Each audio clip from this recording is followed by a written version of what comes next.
Chapter 1540. She grew up in this place. Because she would wander around without telling the adults when she was young, she was much more familiar with this place than the others.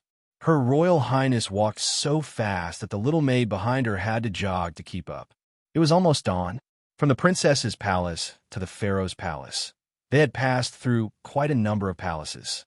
It was not just because of her rebellious youth, but the distance between the princess's palace and the pharaoh's palace could be said to be the farthest combination of buildings in the entire palace. This kind of distance seemed to be silently telling the story of a child's rebellion against the elders. "Your Highness, we are almost there," the little maid said while panting. "Finally, we are almost there. We can stop and rest. It is so tiring to keep up with the princess's pace." She always walked in front of everyone, like a guiding light, illuminating the road ahead. But it is really tiring to keep following her like this. The little maid thought to herself, "Probably. Everyone feels the same way. Isn't the princess tired?" But she did not dare to say it out loud, even if it is really tiring to follow her like this. This place, is it not fixed yet? The princess suddenly stopped in front of the pharaoh's palace. She frowned and looked at the statue in front of the pharaoh's palace. It wasn't a statue of a god, but something that the craftsmen were ordered to create for the effect of decoration. The princess remembered that 3 years ago, she had a quarrel with the pharaoh. When she left, she directly used the artifact to break the statue's horn. "I will decide my own fate, even if you are the king of the desert." "Yamanlana, your highness? Your highness?" The little maid's voice sounded, pulling the princess' thoughts back from a faraway place. The princess shook her head, lifted her skirt, and stepped over the threshold of the door, quickly walking in. From here on, the little maid was not allowed to enter the pharaoh's palace. It had always been like this. Even the guards, the other maids, and even the new concubine chosen by the pharaoh could not enter without the pharaoh's permission, except for the princess. Only the princess would not care about the pharaoh's order. The little maid looked into the distance and gradually lost sight of her highness back. She turned around and sat down in boredom. Before her highness came out, she could only wait here. She yawned. In fact, she didn't sleep well last night. This night was really very long, as if many strange things had happened. Perhaps because she was really tired, her eyelids gradually became heavy to the extent that she could not open them. In a daze, she seemed to see a figure walking out from behind her. Walking out from behind me. Behind him was the pharaoh's bedroom. But why did he look like he was wearing the guard's uniform? Didn't Patriarch Choi forbid anyone from entering? It's almost dawn, and the weather is especially cold. Don't catch a cold. "Oh, okay," she replied in a daze. That's the voice of the guard who walked out of the pharaoh's bedroom. I can't see his face clearly, but I feel like I'm covered by something, and then I'm enveloped by a warm feeling. It's like a dream. In the dream, someone gently covered me with a blanket and then left.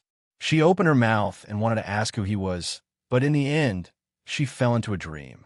The little maid leaned against the door and fell asleep sweetly. Did someone really pass by her? She probably couldn't say for sure after she woke up, except that the blanket on her body seemed to prove something. But that would be something she would know when she woke up. The pharaoh's bedroom was darker than what the princess remembered. She had not set foot in this place for a long time. When did she gradually become estranged from this place? She remembered that after a quarrel 3 years ago, she did not take the initiative to come here again. But she could not think of the source of her estrangement. Looking back, the princess realized that in the past 10 years, she had been thinking about how to eliminate the giant beast in the desert. As for other things, if the country's crisis could not be solved, and the people were always shrouded in the shadow of death, how could there be happiness? And what was home? Creak. The princess pushed open the inner door of the pharaoh's bedroom. Who was this tight door resisting? It took her so much effort to push it open. The sound of the door's axle was so loud and clear. She frowned and walked in the middle of the hall.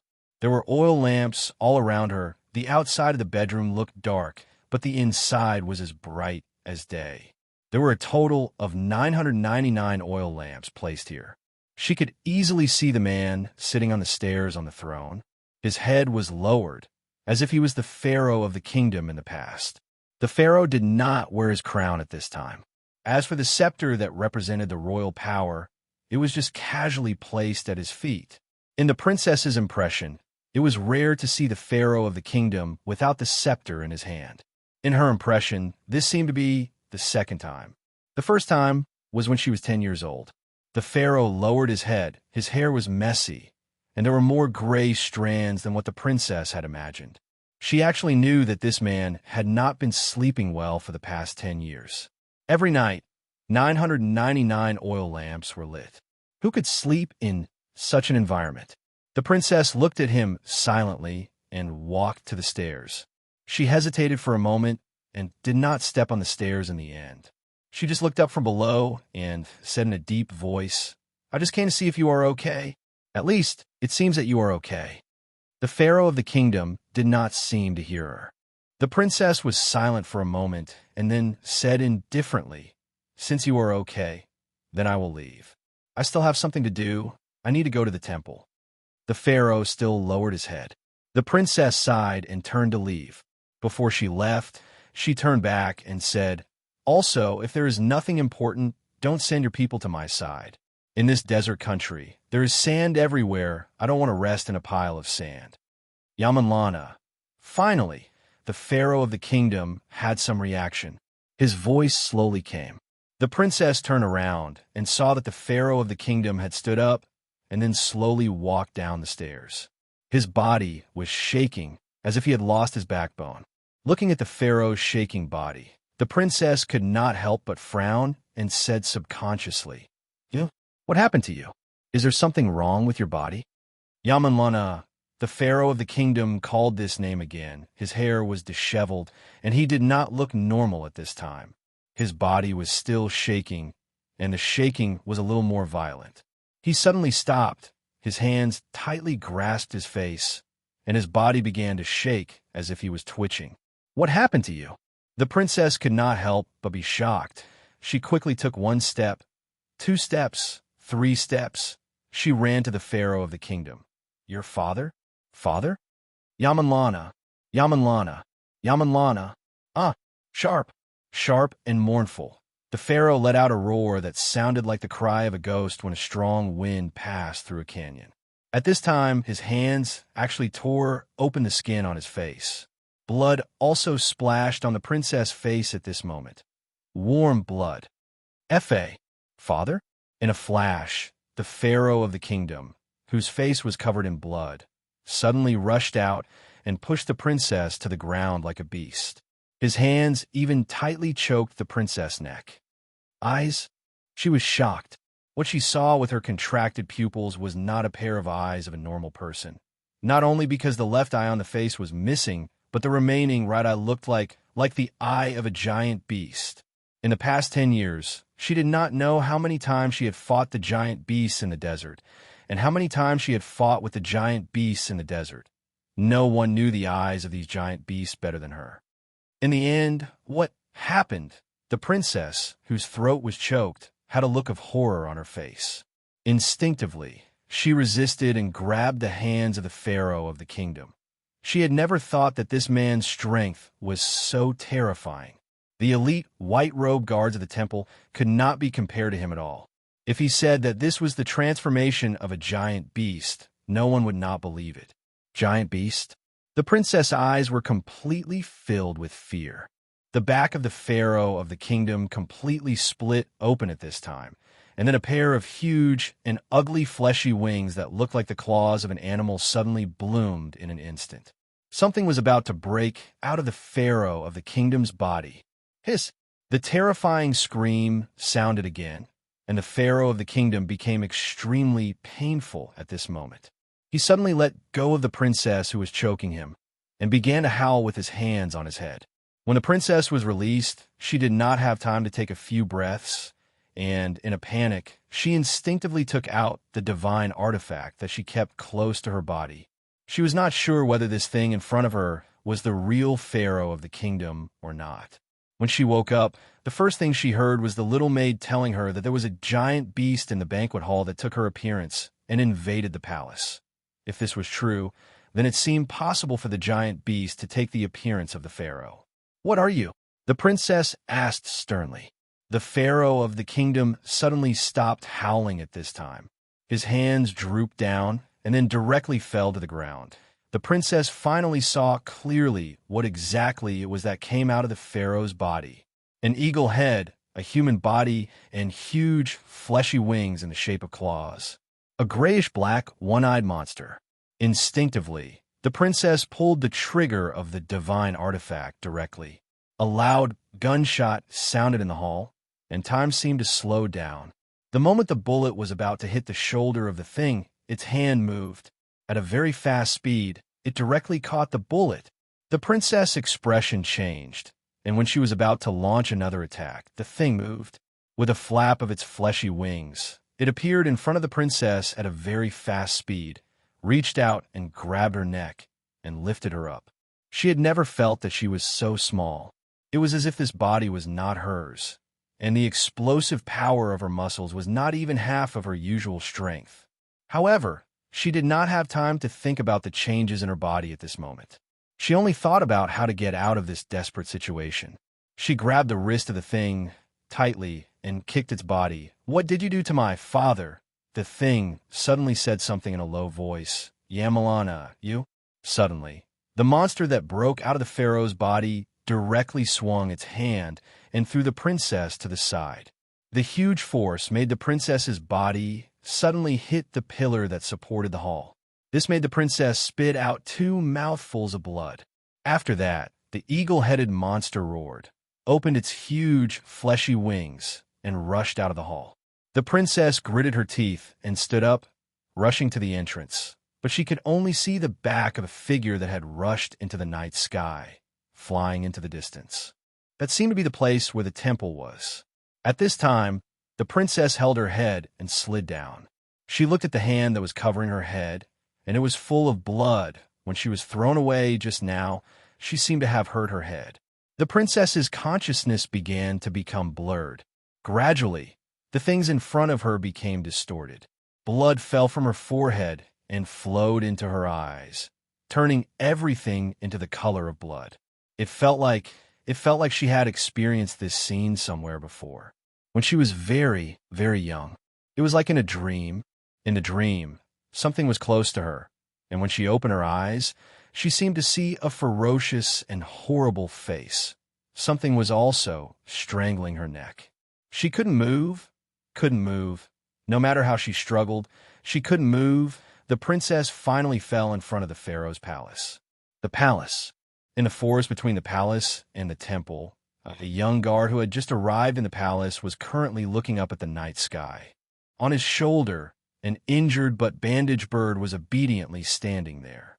He looked at the figure flying in the sky, then withdrew his gaze, and at the same time opened his palm. In his palm, there was an eyeball. The eyeball slowly floated up in his palm, and then began to rotate. After a while, this eyeball completely turned golden. Horace's left eye. Chapter 1541. It would rain in the desert. It was the first time that the little princess saw a desert that rained since she was sensible. Small droplets of water hit the ground, and the traces would soon fade away, but soon new traces would appear again.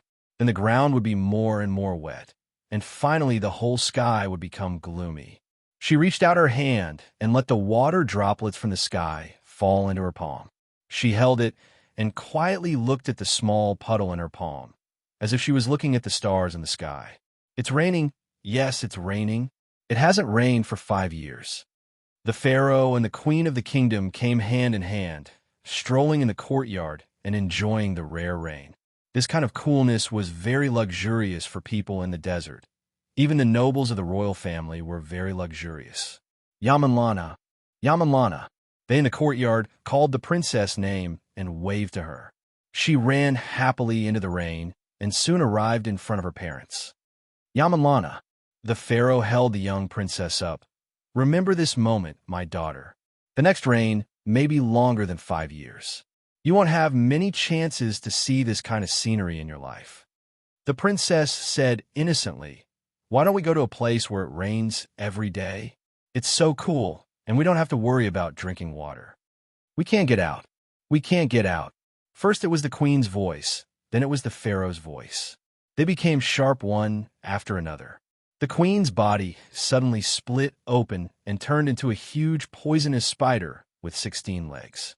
As for the pharaoh of the kingdom, he turned into a monster with an eagle head and a human body. Yamanlana, Yamanlana, don't come over. Don't come over. Uh, The princess suddenly opened her eyes. She felt something wet on her face, and, at the same time, she saw the little maid in front of her. Your Highness, that's great. You finally woke up? The little maid was still holding a handkerchief in her hand. At this moment, she was sobbing as she said, I heard a sound. When I came, I saw something flying out. Your Highness, you were lying here with your face covered in blood. I didn't know what to do. This is great. I thought your Highness would. All right, don't cry. I'm fine. The princess patted the little handmaiden's face. She gritted her teeth and stood up with the help of the wall. You stay here. Don't go anywhere. Your Highness, where are you going? The little maid asked in a panic. Her Royal Highness picked up the divine artifact that had fallen on the ground. After checking the magazine, she inserted the divine artifact into the holster and said with a serious face, Temple. It went to the temple. Your Highness, what happened? The princess shook her head. This was the first time the little maid had seen the princess reveal such a perplexed expression. The princess slowly said, I don't know. Perhaps I can find the answer there. Your Highness, will you come back? The little maid asked nervously. The princess looked back and smiled. It was the same look she always had when she was out on a campaign. She smiled like this and said, Yes, I will come back. As she said that, she took the oil lamp hanging on her waist and threw it to the little maid. Take it. Help me keep it. When I come back, return it to me. The little maid hugged the oil lamp tightly in front of her chest. Her eyes were filled with tears, but she nodded vigorously. She watched the princess walk out of the pharaoh's bedroom until she could no longer see the back of the princess. Then, she looked at the main hall in a panic. She grew up in the palace, but this was the first time she walked into the pharaoh's bedroom. She was always curious when she was young. Moreover, before she came in, something seemed to have happened inside. The little maid hugged the oil lamp in her hand tightly and walked step by step into the main hall. Most of the 999 oil lamps that the pharaoh lit were extinguished, but the main hall was still bright. She saw the throne on the stairs in front of her and panicked. She did not dare to look up, but then she saw the traces on the ground. A corpse on the ground. It looked like the pharaoh, but only a layer of skin was left. The little handmaiden was so scared that she fell to the ground in a panic. She hurriedly got up and hid behind a pillar that was closest to her. She looked around for a while. After confirming that there was no danger here, she walked out from behind the pillar in fear.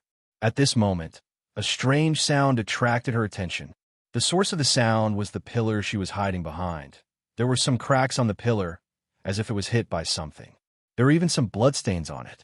The little maid was startled.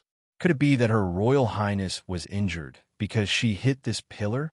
But inside the cracked pillar, there seemed to be something shining with a strange red light. The little maid swallowed her saliva subconsciously and reached out to touch it. Just as she touched the crack on the pillar expanded in an instant. Then, the fragments peeled off the pillar one by one. She immediately widened her eyes. There was a strange thing hidden inside the pillar. It was glowing red. It was round, and there seemed to be something shrinking inside. It looked like a human's eye. She did not know what it was, but she felt like she was being watched by something. The little maid was scared and quickly left the main hall.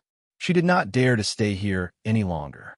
She returned to the outside of the main hall and sat down on the stairs. The princess asked her to wait here. Wait for the princess to come back and return the oil lamp to the princess. The little maid looked at the oil lamp in her arms. It looked shabby, and there was nothing special about it. She did not know why the princess brought it with her. She tilted her head and blew at the oil lamp. Then she used her sleeves to wipe it. As a maid, she had to take the initiative to wipe things when she saw something dirty. This was the self-cultivation that a maid in the palace should have. As she rubbed, the oil lamp suddenly became hot. Outside the originally gray oil lamp, a golden light suddenly appeared. The little handmaiden was startled, and the oil lamp immediately fell from her hand to the ground. But at this moment, a red and black smoke slowly spewed out from the oil lamp. At the same time, the little maid heard an angry voice. I said, "Don't come to this damn place." Eh? A new summoner? Oh, my God. It's so fast this time. Is this lamp god's luck changing? It was bigger than a human, like a legendary giant beast in the desert. It was red all over and was surrounded by rolling heat waves. It looked even more ferocious. The little maid's mind went blank and she fainted. Hey, don't faint. Make a wish. Make a wish. Sue, hello.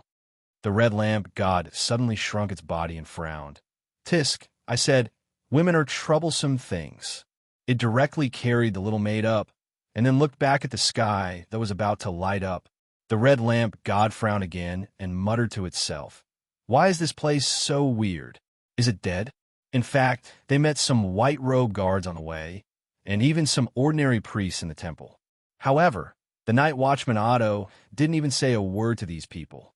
Instead, he used the carbon fiber long saber he took from Otto the White cloak to kill them. He said that he was a madman, and his behavior was indeed like a madman. He killed people without batting an eyelid, and was very efficient. Ivan had been following behind Otto in fear. Seeing how he killed people without batting an eyelid, he could not help but feel his scalp tingle. He secretly regretted that he continued to follow Otto in. Originally, he should have slipped away when he was outside, but the high priest's body suddenly faded away. Ibn was helpless. He was unwilling to leave, just like that. The bodies of the white-robed guards and priests that were killed by the night watcher soon turned into sand. At this time, Ivan suddenly had an idea. Maybe the one in the temple that worshipped the true body was not some god's representative, but an unknown demon? Finally, there were no more white-robed guards and priests on the way. The night watcher stopped in front of a door. Miraculously, the door slowly opened as if it already knew that someone would come. The night watcher did not hesitate at all and directly walked in the moment the door opened. Ivan was a coward, so he did not follow this time. He just hid behind the door and peeped inside.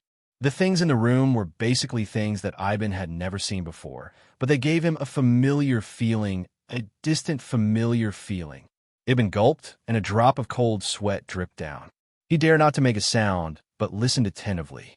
In this room, there were not only the night watchers who had just entered, but also the chief priest who had disappeared outside the temple.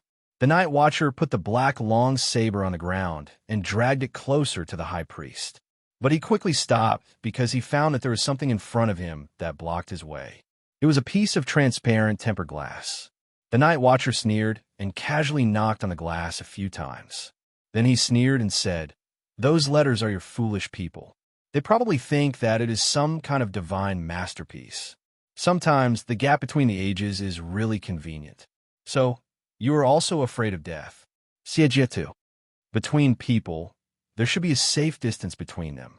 The high priest behind the glass said indifferently, "When we observe this world, sometimes it will be more intuitive if we can observe through something." The night watcher snorted, "I am not interested in discussing the philosophy of life with you here. As I said, I just want to leave this place. As for what you want to do, and what you want to do with this place, I am not interested." Otto, the king of the 7th dynasty. The high priest thought for a while and said, "I can let you leave this place, but I need more information about the thing you have been looking for." The night watcher could not help but sneer. "Didn't you already know that from those replicas?" The high priest shook his head. "Their will is more tenacious than I thought. They have been keeping this secret, so I can't know more." The night watcher frowned and said, "During this period of time, have you been releasing those fake things in order to find the magic lamp?" "Yes," the high priest said bluntly, "but I am not interested in the power that can make you immortal. I am interested in the power that can help people realize their wishes. I need it to do something for me." The night watcher shook his head. "Unfortunately, the magic lamp will not respond to a guy like you who is full of all kinds of desires." However, the high priest said, "Desire is human nature. No matter how pure a person is, There will be a day when he or she will find something that will drive him or her crazy. For example, you, the king of the 7th dynasty. When you obtained power, you wanted eternal life. After you obtained eternal life, you even wanted a lover to accompany you for eternity. What happened after that? You still have something you want, don't you? I may not be able to make the magic lamp respond to me, but there are many simple-minded people in Sun City. Among these seeds I have cultivated, I can always choose qualified works to become the new summoner of the magic lamp. Otto, I have been letting you hide in Sun City for so long. After all this time, can't you see that most of the residents in Sun City are simple-minded? The Night Watcher didn't speak. Silence was equivalent to acquiescence. He was silent for a moment before he slowly said, "If I tell you about the magic lamp, will you really let me go?" Otto, you and I once had a journey. The high priest smiled at this time. In Cairo, we met. In order to explore the Oasis Temple in the desert, we went through a lot of difficulties together. You should know that I am a very fair and trustworthy person. The Night Watcher sneered and said, "I really regret participating in this exploration. I shouldn't have accepted this invitation. How long have you been running this place? 10 years? 20 years? Or decades? I'm afraid it's more than that." Otto, the night watchman, looked at everything in the room, whether it was the metal wall, the huge tempered glass in front of him, or even the advanced equipment behind the high priest. These were definitely not things that could be created in a short time. He even came to a conclusion. Maybe you have actually mastered the method of immortality, right? The high priest, Professor Siejidu, clapped his hand a few times before he slowly said, "I haven't lived as long as you think. When I was born, the 100-Year War between Britain and France had just begun. 100 years. That was at least 600 years ago." The Night Watcher was stunned. Professor Siejadu was a human from that era. Chapter 1542. The war between Britain and France lasted more than 100 years. The Night Watcher had experienced it too, but as a king from a more ancient era, he wasn't interested in the killing between human races. If he remembered correctly, he happened to be in the Far East during that time. On the one hand, he was avoiding the war, and on the other hand, he was looking for the legendary elixir of immortality in the Far East. But he had the right to immortality because he made a wish to the magic lamp. Then what about Siejadu? Of course, he didn't make a wish to the magic lamp. How did he achieve immortality? At this time, even though the Night Watcher was not interested in what Siejadu wanted to do behind the scenes, he was a little moved by the fact that Siejadu could live until now. "You've been alive for such a long time." The Night Watcher shook his head. In fact, 100 years is enough for a person to forget a lot of things. As for hundreds of years, even hatred would have decayed long ago, but you still seem to be persistent. Let me tell you a story. High Priest Siejadu waved his hand at this time. On the metal wall behind him, a dozen lattices suddenly cracked open. From these lattices, wash-basin-sized drones slowly flew out. Through the transparent tempered glass wall, they projected laser beams. The moment the beams converged, some images unfolded in front of the Night Watcher. A quiet mountain village slowly unfolded in front of the Night Watcher. The High Priest's voice also sounded at this time. "This is the place where I was born. It is recorded in a peaceful town in the Farron's kingdom. As you know, I was born in the era of war." Suddenly, flames soared into the sky, and the quiet town was dyed red. The flames of war began to devour all the houses, roads, and people here. In the midst of the ruins, a 10-year-old child was carrying a little girl younger than him at this time, walking with difficulty on the charred streets of the town. The child was barefoot. His feet had long been burned by the scorching earth. Finally, he couldn't hold on any longer and then fell to the ground. "This is me." The High Priest pointed at the child who fell on the ground and said slowly, "Do you feel it?" The Night Watcher said indifferently, "It's quite pitiful."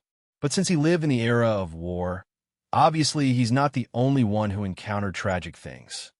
I guess you would say that. The High Priest smiled and looked at the child in the image. Obviously, I didn't have such thoughts at the time.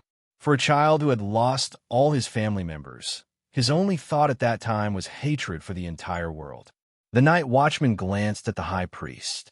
Now, there's nothing wrong with it, the high priest calmly said. The progress of human civilization has always been accompanied by the flames of war and blood. This unfortunate occurrence can only be attributed to the fact that I didn't have the ability to protect my family. In fact, I could have died at any time. Therefore, all of my anger and hatred at that time lost to incompetent rage. The night watcher said indifferently, "Don't you think your point of view is too harsh for this child? He needs to recognize this fact." The high priest smiled and said, "Let's be clear about one thing. Even if he treats life gently, life won't pity him." So, the night watcher frowned. "Are you going to take revenge on life, on the world?" The high priest shook his head. "As I said, there's nothing wrong with it. At that time, I was so insignificant, so I had hatred. But now I obviously don't. As long as I want to, I have the ability to change the entire world." The night watcher immediately sneered. "With this place? Oh, or rather, with your method of copying humans? I call it the scales of good and evil." The high priest said slowly, "I didn't copy anyone. I just split the good and evil in people." Scales of good and evil? The night watcher frowned as if he vaguely thought of something. "You mean Maat's scales of good and evil?" The high priest smiled and said, "I think you'll think of it immediately. After all, it's the king of the 7th dynasty. But unfortunately, it's still somewhat different from the legendary Maat's scales of good and evil that you know." The night watcher looked at the drones in confusion. At this time, the drones began to change to another set of images. In the image, a young man appeared. His appearance was similar to the little boy in the flames of war. His face was also very similar to the face of the high priest standing in front of him. This was the young Siejitu. The young Siejitu was now in a desert, an oasis, where the oasis temple was located. "I found this Libra here." The high priest's voice echoed in the empty room. "I came into contact with it, and it completely split my good and evil. Then I became two, and at the same time, my soul obtained eternal life." The night watcher frowned deeper.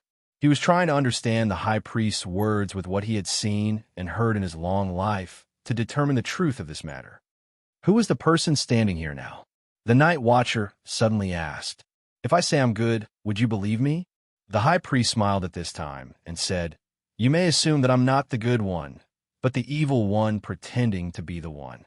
So, it doesn't matter which one I am. What matters is why I'm telling you this." "Oh." The night watcher raised his eyebrows. The high priest spread his hands and said, "I'm doing a great experiment. I want to invite you to complete this experiment with me. In a long time, only you are the most special human I've met. You have a long life, a wealth of knowledge, and a strong body. You could be the best assistant for this long experiment."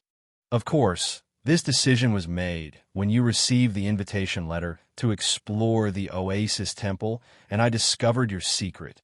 Don't you think this is a matter of fate? At first, I just wanted some outstanding scholars, but I didn't expect you to be among them. The night watcher shook his head. Apparently, he was quite helpless about this matter. But what the high priest said made some of the things he couldn't figure out before become connected. As early as half a year ago, after he received a mysterious invitation letter from an investor, he had a vague feeling of uneasiness in his heart. But he had been searching for the mysterious power for a purpose in his heart. Half a year ago, an entire team of archaeologists finally arrived at the Oasis Temple after several trials and tribulations. This temple had never appeared in the text of human history. They almost went crazy and rushed into the temple. This was the beginning of all of this. When a night watcher thought of this, he suddenly turned around and looked at Ibn, who was hiding behind the door and peeking out sneakily. Those scholars who entered the temple before were just like Ibn now. They had forgotten everything and became puppet-like. They had been deep in the temple and had been engaged in all kinds of research. Even Ibn himself had been replicated by the high priest in a strange way. But in the end, he was special. A human who had no special ability other than immortality. His rich knowledge and experience allowed him to escape.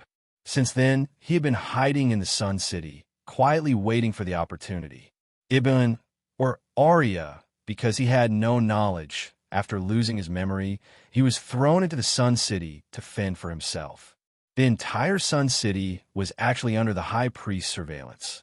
Every place in the Sun City was equipped with surveillance cameras, and there were even drones disguised as birds in the sky. The entire city of the Sun was like a huge experimental field. Except for the High Priest himself, everyone living here was probably a part of his experiment. After thinking this through, the Night Watcher, the real Mr. Otto, naturally was not unmoved. He even began to be surprised by the High Priest's actions. As a human who had also obtained immortality, compared to what the High Priest Siejidu had done, Mr. Otto suddenly realized that he was really like a salted fish. What is the experiment you speak of? After a long silence, the Night Watcher finally went straight to the topic. After living for a long time, he was old. Most of the time, he was not willing to understand the process of things. I found that there is a soul in this magical scale. High Priest Siejidu's eyes were faintly fervent at this time. I can feel the power of this soul in the scale. It is the master of the scale. It has power that humans cannot imagine, but it is incomplete, so it has been in a dormant state. I want to mend this incomplete soul. Mend the soul. The Night Watcher was slightly surprised. Since ancient times, whether it was the West, ancient Egypt, or the Far East, the theory of the soul was a huge mystery that could not be solved. How? The Night Watcher couldn't help but ask directly, even though he looked so stupid when he asked the question. He even felt that he was stupid, but he still couldn't resist the desire for knowledge in his heart. After such a long time, his knowledge was so rich that it could overshadow the best scholars in the world. Even so, there were still many things in the world that he couldn't solve. Obviously, the theory of the soul was one of them. If he could mend the soul, if he could right the soul, revive her. The Night Watcher's eyes were like that of a wild beast. This kind of look was very aggressive. The High Priest seemed to feel the obsession in the real Mr. Otto's eyes. He couldn't help but frown. Otto, it seems that you have more stories than I know now. I'm getting more and more interested in you. Cut the crap. Just tell me, how do you plan to mend an incomplete soul? The Night Watcher Otto asked in a deep voice. The High Priest said seriously, it's very simple. You just need to create a perfect shell as the residence of this incomplete soul. This shell is enough to make up for the missing part of the soul. When this perfect shell is completed, it will be the time for the missing soul to awaken. The Night Watcher couldn't help but frown. He was thinking about what the High Priest said. The eagerness in his eyes gradually cooled down. He shook his head. I don't know how you came up with this idea, or where you got the inspiration from, but I don't think this method is feasible. The High Priest frowned. The Night Watcher said indifferently, in the Far East, there's a saying called reincarnation in another body. The general meaning is that a dead soul attaches itself to the body of another dead person, and then the other dead person is resurrected. The question is, who is this resurrected person? The High Priest said without thinking, his soul is the first to die, and his thoughts are also the first to die. I think therefore I am. Naturally, he is the first. No matter how the appearance changes, only the inside remains the same. The Night Watcher looked deeply at the High Priest. Then, in the years to come, the first person can only live as the second person, because he had the appearance of the second person, and he had all the blood relations that belong to the second person. So, tell me, which one is he? He knows. The High Priest snorted. Only he knows. The Night Watcher shook his head and casually looked at the High Priest. You won't know either. You're wrong. The High Priest smiled and said, what I care about is not which one it is. The important thing is the experiment itself. If it can be revived, it can prove that my method is not wrong. This will be the greatest discovery of mankind so far. But that's not what I need. The Night Watcher shook his head. What I need is a confirmed, true, and only soul. He and the High Priest looked at each other in a confrontation. After a long time, the High Priest sighed. I will always make a last effort, but it is often in vain. Otto, I hope you can understand me. The Night Watcher did not say anything. The good conversation was almost over. He focused and tensed up. Then, He raised the carbon fiber black knife in his hand. He was afraid that he would not have a good time after this. Usually, there was only one result left at this time. Don't worry, I never kill people. The high priest shook his head. I hate to let a life disappear, but you will not know who you are for a long time. You will also become the nutrients for the growth of this shell. After saying that, the high priest clapped his hands. The metal walls around them suddenly cracked open piece by piece. White-robed guards slowly walked out from the cracks in the walls. They approached Ao Tua step by step. At the same time, their bodies started to change strangely. It was as if something was going to break out of their bodies. Chapter 1543. Even so, Night Watcher Otto didn't panic. He carefully observed these white-robed guards who were mutating. But Eben was already scared out of his wits. He wanted to run away, but he couldn't move his legs. Something seemed to be forcing him to stay here, even if his rationality told him that even if his legs couldn't move, he should be able to crawl away. As he got closer, these white-robed guards who had mutated into monsters. 1, 2, 3, 8. A total of 8 monsters with the body of a demon beast surrounded Night Watcher Otto. I know your background, Otto. At this time, the high priest was hiding behind the completely strengthened glass wall. He said calmly, "You have a long life, but in fact the speed of your aging is much slower than that of ordinary people. You are not easy to be infected by the virus, and your self-healing ability is also stronger than ordinary people. Other than that, your body's attributes are not much higher than ordinary people. These monsters are enough to defeat you." Night Watcher suddenly said, "No wonder you said that the residents living in Sun City are all part of your experiment. It seems that the entire Sun City itself is a natural cage, and the monsters in the desert are the best walls. Those monsters outside are also released by you, right? Because of your cleverness, I can really explain a lot less." The high priest smiled. "But obviously, now is not the time for you to continue deciphering. You should seriously think about how to survive in this desperate situation. Struggle. What will a special human like you do when faced with a desperate situation? This is really a rare set of materials." "What a bad guy," Night Watcher muttered. But he had to admit that what the high priest said was true.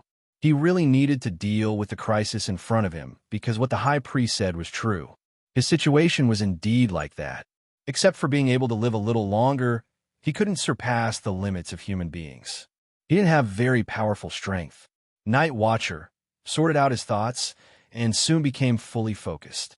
He held the black carbon fiber saber in his hand with both hands, then bent his legs slightly and lowered the saber in front of him.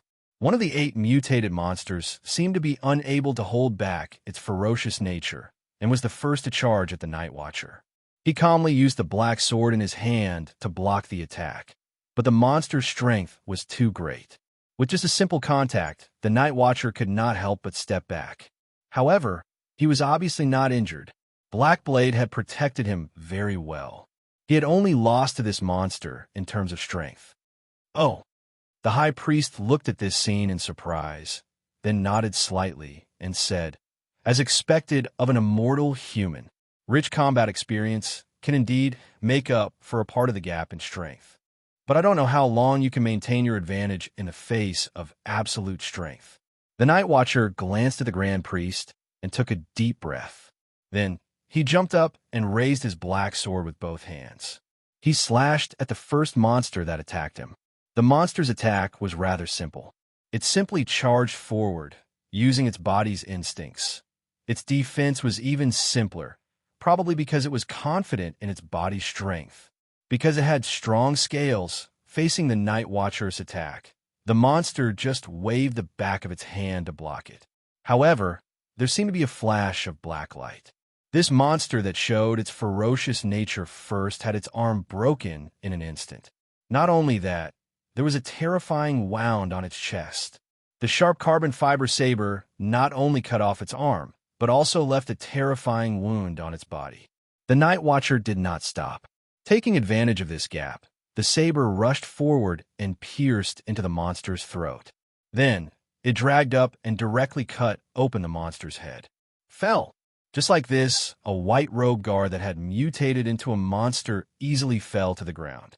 The Grand Priest frowned as he watched this scene. A trace of doubt flashed in his eyes, but he did not panic. Otto, you are indeed very special. This is the power of a huge amount of experience. It is indeed extraordinary. Experience? The Night Watcher shook his head at this moment. Perhaps you think that in this strange space where Sun City is located, there's already the most mysterious secret in the entire world. But in the end, after you found a lake, you thought it was related to the sea. Siejado, you should go out more and not limit yourself to this small Sun City. In the distant Far East, there's a race called Xianyuan. Every warrior among them has powerful strength far beyond that of humans. The strong among them can even make the sea churn and shatter mountains with one punch. I just used some skills of this race, just now. Of course, he only knew this little bit of skill, and he had secretly learned some superficial knowledge. But he naturally wouldn't explain it in detail. Sietjedu shouldn't know, even if he must have gotten information from his clone again and again. He only remembered that when he traveled to the Far East, he inadvertently entered a terrifying battlefield and saw the spectacular scene when the race called Xianyuan fought against the monsters from the sea. Back then, by chance, he had saved a warrior of this race. Later on, this warrior had taught him some special skills, but at the same time, he had to abide by an oath that he could not teach others. This oath seemed to have some kind of magical power, with a strange binding force. So he had been passively guarding the training method of these skills, unable to teach others. Xianyuan? The Grand Priest frowned. He was also a professor who studied the occult outside. Although he did not live as long as Otto, more than 600 years was extremely long. You're talking about the ancient legends of the Eastern countries. That is just a legend made up by the people of that country. I have also studied the history of ancient Huaxia Otto. You're just lucky enough to find this oasis temple. That's all. The Night Watcher, Otto sneered. After living for thousands of years, his temper had been fluctuating between good and bad. Now that his temper had changed, he retorted without thinking. A frog at the bottom of the well who dares to touch the study of the soul. Go back and read more basic books. Then let me see how powerful this so-called technique is. I'm also very willing to see more civilizations. The Grand Priest waved his hand, and the 7 monsters instantly attacked the Night Watcher at the same time. At the same time, more white-robed guards walked out from the cracks in the walls. The Night Watcher did not speak anymore. He waved the black sword in his hand, and once again made the same posture as before. His eyes were serious. For hundreds of years, he had been training according to the method that the Xianyuan warrior taught him. However, after hundreds of years, he only learned the Qi that the warrior mentioned. This Qi was a very special kind of energy, but unfortunately his body did not have a lot of it, and he could not release the Qi out of his body to create a more powerful attack like the Xianyuan warrior. The existence of the Qi could only increase his physical strength by a few times. However, the white-robed guards released by the Grand Priest. The number of monsters released by the Grand Priest might not be able to kill all of them before his Qi ran out. It seemed that this would be the most dangerous environment that he had ever faced in his long life. Silently calculating the amount of Qi in his body, the Night Watcher looked back and forth between these strange monsters, trying to find an opportunity to break through. However, at this moment, a sharp scream suddenly sounded. It sounded like the howling of the wind coming from the door outside. At the same time, the 7 mutated behemoths that surrounded the Night Watcher, as well as the white-robed guards who were waiting outside and ready to join in the attack, all let out terrified screams. They even showed a painful expression as if they had touched something terrifying. They fell to the ground one by one, trembling. The Night Watcher frowned and looked at this scene in confusion. At the same time, he looked at the Grand Priest. He found that the Grand Priest, Siejadu, also had a confused expression on his face. It seemed that something out of his expectation had happened. Suddenly, a strong sense of crisis came, and the Night Watcher, Otto instinctively moved his body. A black shadow flashed past him, charging towards one of the mutated beasts. He couldn't see what the black shadow was doing, but he knew that in an instant, the mutated beast's body had already been torn apart. It was the kind of tearing where one's hands were inserted into the monster's body and then violently lifted it up and tore it apart. Then blood and flesh splattered out. The sharp scream filled the entire room, and this small, godly temple even shook because of this loud sound. It was a strange creature about 3 meters tall with a black eagle head, a human body, and a pair of wings on its back. This strange creature was standing in front of the Night Watcher, and he would have been the first one to be torn apart if he didn't instinctively dodge. The Night Watcher couldn't help but feel a chill on his back. It was a real threat of death. Eagle head, human body. The Night Watcher couldn't help but exclaim in a low voice, "Horus?" At this moment, this strange creature that suddenly barged into this place went berserk.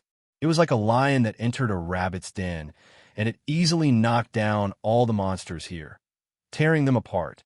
Soon, the strange creature with an eagle head and a human body killed all the monsters and white robe guards, and then rushed towards the Grand Priest. However, the glass wall in front of the Grand Priest blocked the attack of this strange creature with an eagle head and a human body.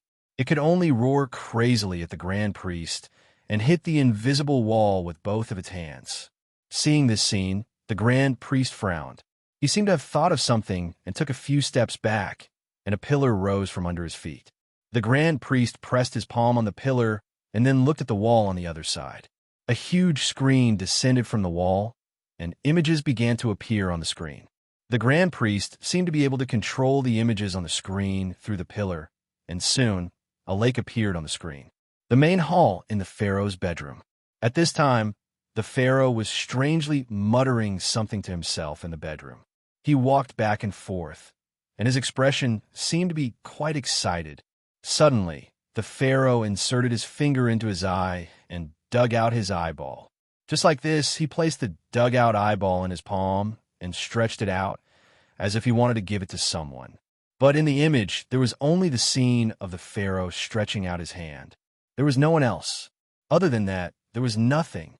The Grand Priest's expression instantly became extremely ugly. He adjusted the angle of the image again, but he still couldn't find anything. He had to give up the search and fast forward. Soon, a figure walked into the main hall. Her Highness the Princess. The Pharaoh's body of the kingdom actually split open, and a monster with an eagle head and a human body with flesh wings appeared. He almost figured out what happened in a very short period of time. Just like the Grand Priest's reputation of being omniscient in the City of the Sun. Except he still didn't know who the Pharaoh had given the left eye to. Bang, bang, bang. But the Pharaoh transformed into an eagle head and a human body didn't stop attacking. As a result, the glass wall made of tempered glass had crisscross cracks at this time. Seeing that this specially made tempered glass wall was about to collapse under the attack of the eagle head monster, the Grand Priest looked at it deeply, and without any hesitation, he turned around and retreated. The wall behind him opened a door at this time, and he directly walked through the door. The door slowly descended, and finally, the Night Watcher heard the Grand Priest's last words before he left. "Otto, I don't know if your special power will work against it." Bang! The tempered glass wall was completely shattered at this moment, and a strange eagle head monster crazily crashed into the Grand Priest at this moment. However, when the door finally fell, it finally crashed into the metal wall. The huge force even made a terrible dent in the metal wall. Failing to catch the Grand Priest, the strange eagle head monster began to crazily beat the wall again. Seeing this scene, the Night Watcher looked at the screen on the wall again. Left eye. Dug out the left eye. Horus? Inside this oasis temple, what exactly? At this moment, the Night Watcher's eyes widened again. The surprise even exceeded what he had seen at this time, because the screen that wasn't taken away still faithfully reflected everything. A huge red figure appeared on the screen at this time, and the Night Watcher couldn't help but whisper at this time, "Finally, I see you again." Genie. Chapter 1544. At night, in the desert, they set up a camp at a place with sand dunes, waiting for the night to pass. But the desert sky at night was beautiful, so beautiful that it was like a dream. They could not help but sit in front of the campfire, looking up at the vast stars. I heard that in the universe, this little broken ball is nothing. It's really just a little broken ball. Is that right, Mr. Siegedu? The desert guide Arya came up at this time. Professor Siegedu was sitting in front of his tent, making a cup of coffee and enjoying the peace at this time. There was another tent next to him, which was Mr. Golden Pupil's tent. Only this guy called Mr. Siegedu was more pleasing to the eye. Of course, the guy called Golden Pupil next to him was an exception because he had worked with him several times before, Arya thought. The reason why he found Mr. Siegedu pleasing to the eye was naturally because Mr. Siegedu was very friendly and gave him a lot of small things. Among them, there was a very good wine, which was a British product. Arya loved drinking, and he did not want to bring this bottle of wine out of the desert, so he was ready to drink it tonight. The world that we can see with our eyes is indeed very small. Professor Siegedu smiled slightly and said, "But this kind of insignificance is not something that can be experienced in a person's life. Most of the time, we can only imagine it." Arya seemed to be quite interested in the things outside, and he chatted with Mr. Siegedu casually. In fact, he felt that most of the people who came to the desert this time were people with strange personalities. Even Golden Pupil, who he had worked with several times, did not have a good personality. Of course, this Mr. Golden Pupil was the master of money. That alone was enough to prove that he was the master of money. "Mr. Siegedu, are you married? At this age, you should have a child, right?" Arya lay on the sand, slightly tipsy. "I'm not married, but I have a daughter." Professor Siegedu smiled and said, "Her name is Claudia. She is my favorite daughter. She must be a beautiful girl." Arya said with envy, "I also want to have a family, and then I also want a daughter, but unfortunately, no woman is willing to be with me." Professor Siegedu looked at him and asked curiously, "Why do you want a daughter?" In the local area, the status of women was relatively low. In an area where men were the main labor force, Arya's way of thinking was relatively different. Arya said without thinking, "How difficult is it to give birth to a boy? When he grows up, you still have to worry about his marriage. Marrying him will require a lot of money. It's different with a daughter. If she gets married, I can receive a lot of money. I don't have any money."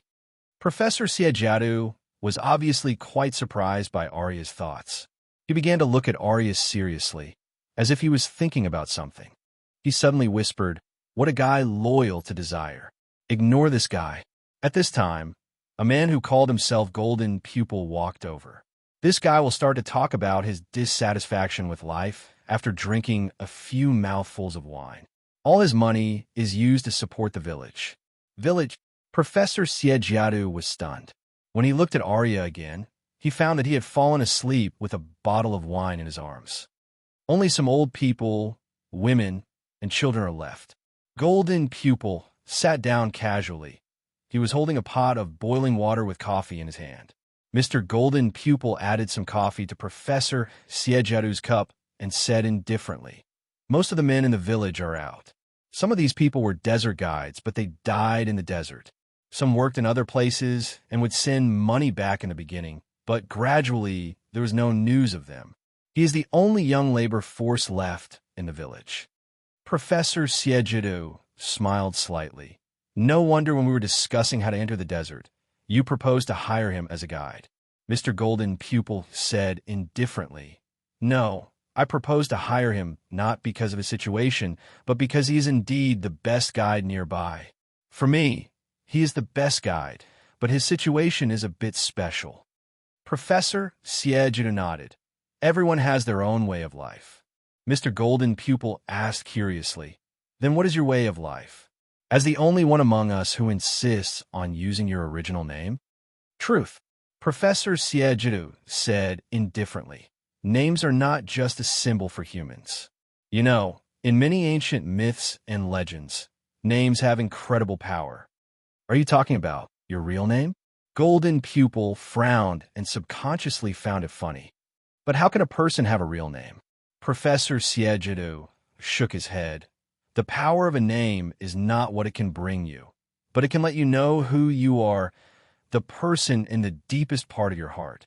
Mr. Golden Pupil was silent. He held the cup of hot coffee with both hands and felt the passage of time. What about you? Who is the person in the deepest part of your heart? He suddenly asked. Professor Siejidu smiled and said, Myself, the current me. Mr. Golden Pupil looked at Professor Siejidu deeply and thought for a while. Otto. My name is Otto. Surname? Professor Siejidu asked curiously. Only this name. Mr. Golden Pupil. Mr. Otto said indifferently. Professor Siejidu thought for a moment and said, Family. Family. Giving up your surname is the same as giving up those. Are you willing to do that? There's nothing to be reluctant about. Mr. Otto smiled casually and said, When you have 69 brothers, and each of them wants the other to die, I don't think you want to be proud of your surname. Professor Siejidu opened his mouth in surprise. At this moment, the drunk Arya suddenly sat up and raised the bottle in his hand, shouting, Long live dollar! Long live! He fell asleep again, snoring loudly as he muttered, long live money. This way of living might not be bad, Mr. Otto suddenly said. Mr. Otto suddenly said, At the very least, it's simpler and doesn't have so many complicated things. I'm starting to get interested in him. Professor Siejidu smiled. He'll be interested in your money, Mr. Otto said noncommittally. They looked at each other and smiled. At this moment, Professor Siejidu said slowly, We can't feel how small this world is. It's so huge in the eyes of mortals. Fate is a wheel that can crush all lives. When it comes, you can't resist it at all. Only in the eyes of the gods, both mortals and the world are small. Maybe that's really the case. Mr. Otto thought to himself. No, that was indeed the case. Because he had seen a god. The genie, the red figure, the ferocious red face, and the flames burning on his body. The flames weren't actually hot, because he had touched them with his own hands. A long, long time ago. Night Watcher. Otto stared at the screen on the metal wall in a daze. But the image on the screen soon turned dark. It was because of this strange creature with an eagle head and a human body. It was crazily pounding on the giant door where the high priest had left. The huge force must have broken the internal circuit of the metal wall, so the screen couldn't work anymore. This strange creature with an eagle head and a human body seemed to be the pharaoh of the kingdom. According to the records that the high priest had seen before, this was indeed the case. Otto was also sure of one thing, and that was the sudden mutation of the pharaoh of the kingdom was completely out of the high priest's expectation. A small stone suddenly rolled to the feet of the night watcher, interrupting his thoughts. He turned around and saw Ibn, who he had been hiding outside, waving at him and whispering, Go, go, it's dangerous. Do you really want to fight against this horrible thing? You'll die. You'll really die. The night watcher looked up and looked around. Because of the impact of the eagle head monster, the electricity in the room had stopped. He didn't know if the electromagnetic field outside the miniature temple had stopped working. Go! The night watchers raised their swords to guard against the mad, eagle-headed creature and quickly joined Ibn. It seemed that the high priest's wish was going to fail. This eagle-headed creature was not interested in the night watchers at all. Where are we going? Ibn hurriedly asked. The night watcher said directly, Go to the square and see if you can pick up the weapon. Since the appearance of this eagle-headed monster made the senior priest panic, then let's make this palace, this place completely chaotic. As he spoke, the night watcher took out a palm-sized box from his clothes. He sneered and pressed a button in the box without thinking. What? What is this? Ibn instinctively felt a sense of danger and wanted to get close. He couldn't help but ask with a trembling voice. The night watcher coldly laughed and said, A time bomb. I only brought a few before I entered the desert, just in case. Finally, I could put them to good use. Ibn blinked. The information that appeared in his mind wasn't the use of this time bomb, but why did this guy bring this thing into the desert? So what is this bomb? Ibn asked subconsciously. The night watcher indifferently said, Her Highness Princess of Sun City is probably a person with a scientific spirit. She has an independent research lab in the palace. Of course, this shouldn't be hidden from the High Priest. But for some reason, the High Priest knew but tacitly agreed to what the princess did. And then, the Night Watcher directly said, "In the innermost part of this research lab, there is a giant beast hidden, and it is a living giant beast. I'm just opening the cage that's trapping this giant beast." Ibn suddenly patted his head and realized, "I see. That is to say, a giant beast will appear in the palace soon." "Oh, Mr. Night Watcher, you are really full of evil." "What? Giant beast? What the?" "I just want the way out." The Night Watcher indifferently said, "The life and death of the residents of Sun City has nothing to do with me. This is my way of life. If you don't want to die, follow me. I will take you out of here." "I will follow you. Even if I die, I will follow you, Mr. Night Watcher," Ibn said without thinking. "Only by following you can I have wealth. I'm not afraid of death. It's best if I don't die." The room began to collapse. The strange creature with an eagle head and a human body was not satisfied with simple physical collision at this time.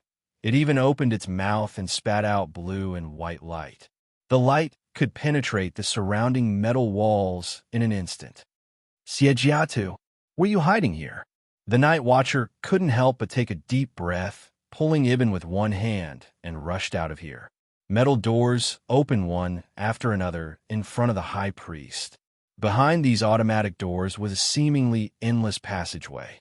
He suddenly stopped, but the metal door in front of him didn't continue to open. The High Priest turned a direction, and the metal wall next to him opened. He walked in, and it turned out to be an elevator that could lead to the underground. The elevator descended all the way to the deepest part of the temple. He silently watched everything that was happening on the screen inside the elevator. Who was it that woke it up? The High Priest's brows were furrowed deeper than ever. Horus, the High Priest's body, suddenly jolted. The elevator had reached the end and stopped. He quickly walked out of the elevator. Before him was a long metal staircase. Surprisingly, below the metal staircase was a huge pool that emitted a blue fluorescent light.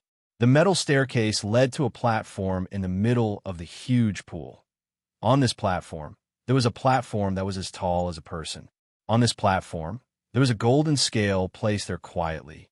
The High Priest walked up the stairs and arrived at the platform. He casually glanced at the pool beneath his feet before walking directly to the platform. Behind him, in the pool that was emitting a faint blue light, there were many human faces. Many human faces with closed eyes were floating under the surface of the water at this moment. No, they were not human faces. Rather, they were people with their eyes closed, submerged within the pool. Chapter 1545. I want to listen to the story. The young princess was looking at her mother on the bed. She acted coquettishly and said that she wanted to continue listening to her mother's story. The little princess really felt that her mother was the best storyteller in the world. Her mother's story was always so novel and interesting. It was a novel story that she had never heard from the servants in the palace. Moreover, the story was always endless. Then what story does Yamarana want to listen to? The gentle mother gently kissed the little princess's cheek and said in a low voice, "If Yamanlana sleeps well, mother will tell you tomorrow." The little princess said, "I want to listen to the story of the mermaid princess." Okay. Her mother was really gentle. The little princess hugged the pillow contentedly and fell asleep. In her dream, she felt as if she had really become a mermaid swimming in the sea.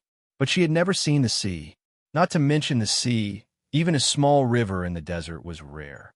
It was said that there was an underground river under the Sun City, and the water that people in the city drank daily was extracted from the underground river. But the little princess had a good imagination. She imagined the river to be infinitely vast, which seemed to be the appearance of the sea. It must be very cool to swim in the sea, right? Just like that day when it rained, the water droplets in the sky gently wetted her face. The wet and cool feeling was still fresh in the little princess's memory. Drip, while the wet rain fell on her cheeks. Drip, cool and cool.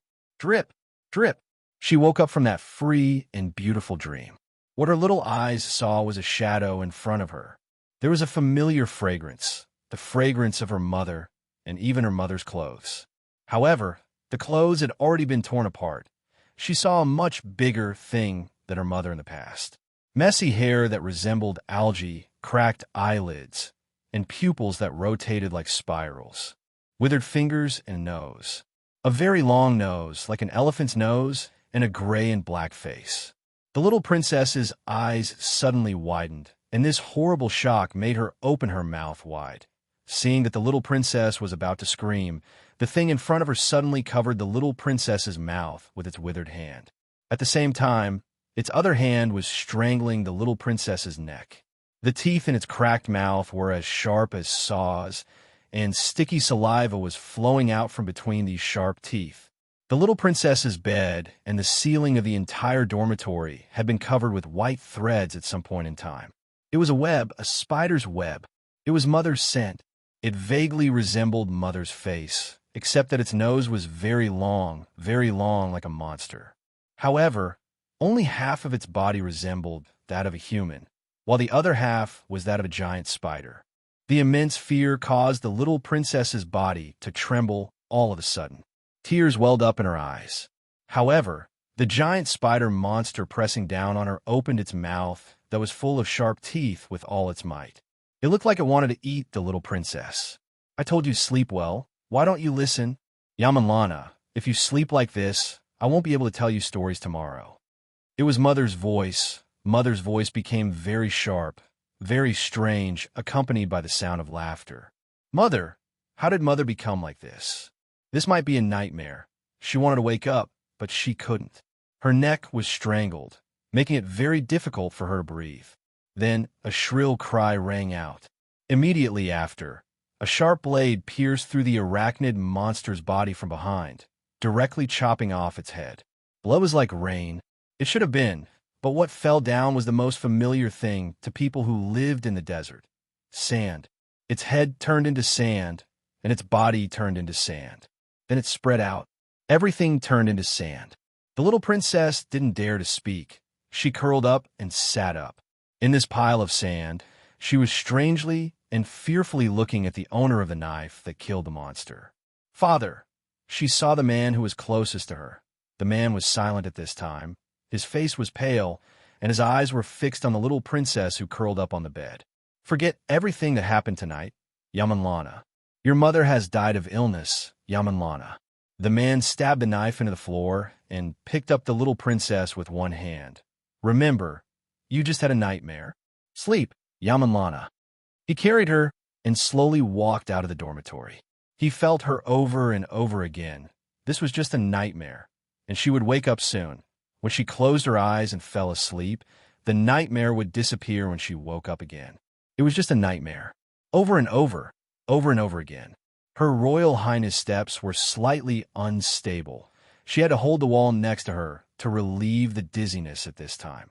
SBH Schweinex, who had turned into an eagle-headed creature, threw her hard against a pillar. The princess was very clear that her condition was not as good as it looked. She subconsciously touched her neck. This place was pinched by the eagle-headed creature, so it left a very obvious bruise, just like that time when she was a child. Her Royal Highness clenched her fists and punched the wall with all her might. She even bit her lips so that her mind could clear up. Run, run. Giant beast, there is a giant beast. A giant beast invaded the palace. Guards, where are the guards? Go and protect SB Schweinex. Inform the temple. Only the white-robed guards can deal with the giant beast. Help! Help! At this moment, chaos broke out. The sound of screams made the princess' steps slow down at once.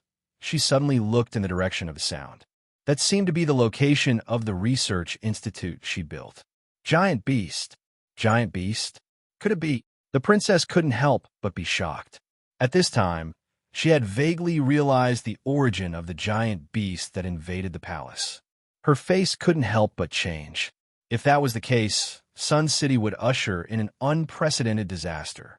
But why did this giant beast wake up? Logically, it shouldn't be able to leave. The cage used to imprison, it was made of the same material as the one used to build the god's palace. She couldn't ignore these guards and servants who were attacked by the giant beast and were in danger, even if she was chasing after the eagle-headed SBHYNX. Gritting her teeth, the princess had to go directly to the place where the screams came from. On the way, there were palace guards and servants who were running out. Don't panic.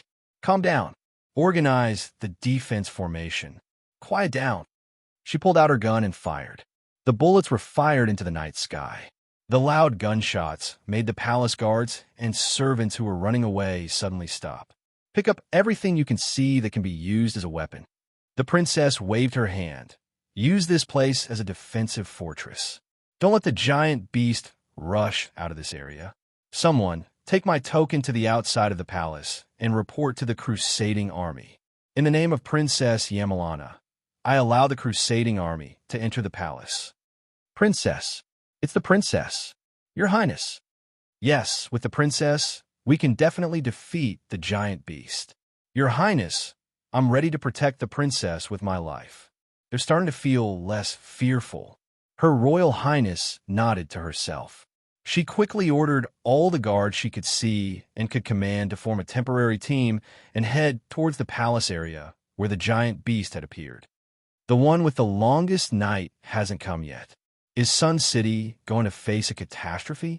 Before reaching the area where the giant beast appeared, the princess's heart couldn't help but sink, because at this time, she was about to face the most difficult situation in the past 10 years of war.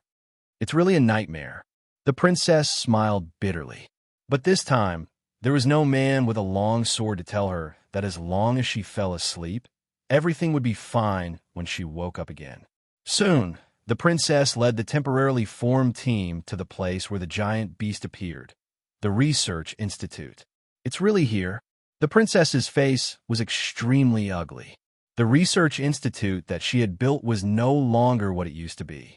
The collapsed roof crushed countless young scholars who were working hard to solve the secrets of the giant beasts. That was the team that she had worked hard to cultivate and teach over the past few years. But now, it had been destroyed in one day. Above the collapsed rubble, there was a huge shadow at this time. It looked like the most common cobra in the desert, but it had 3 huge heads.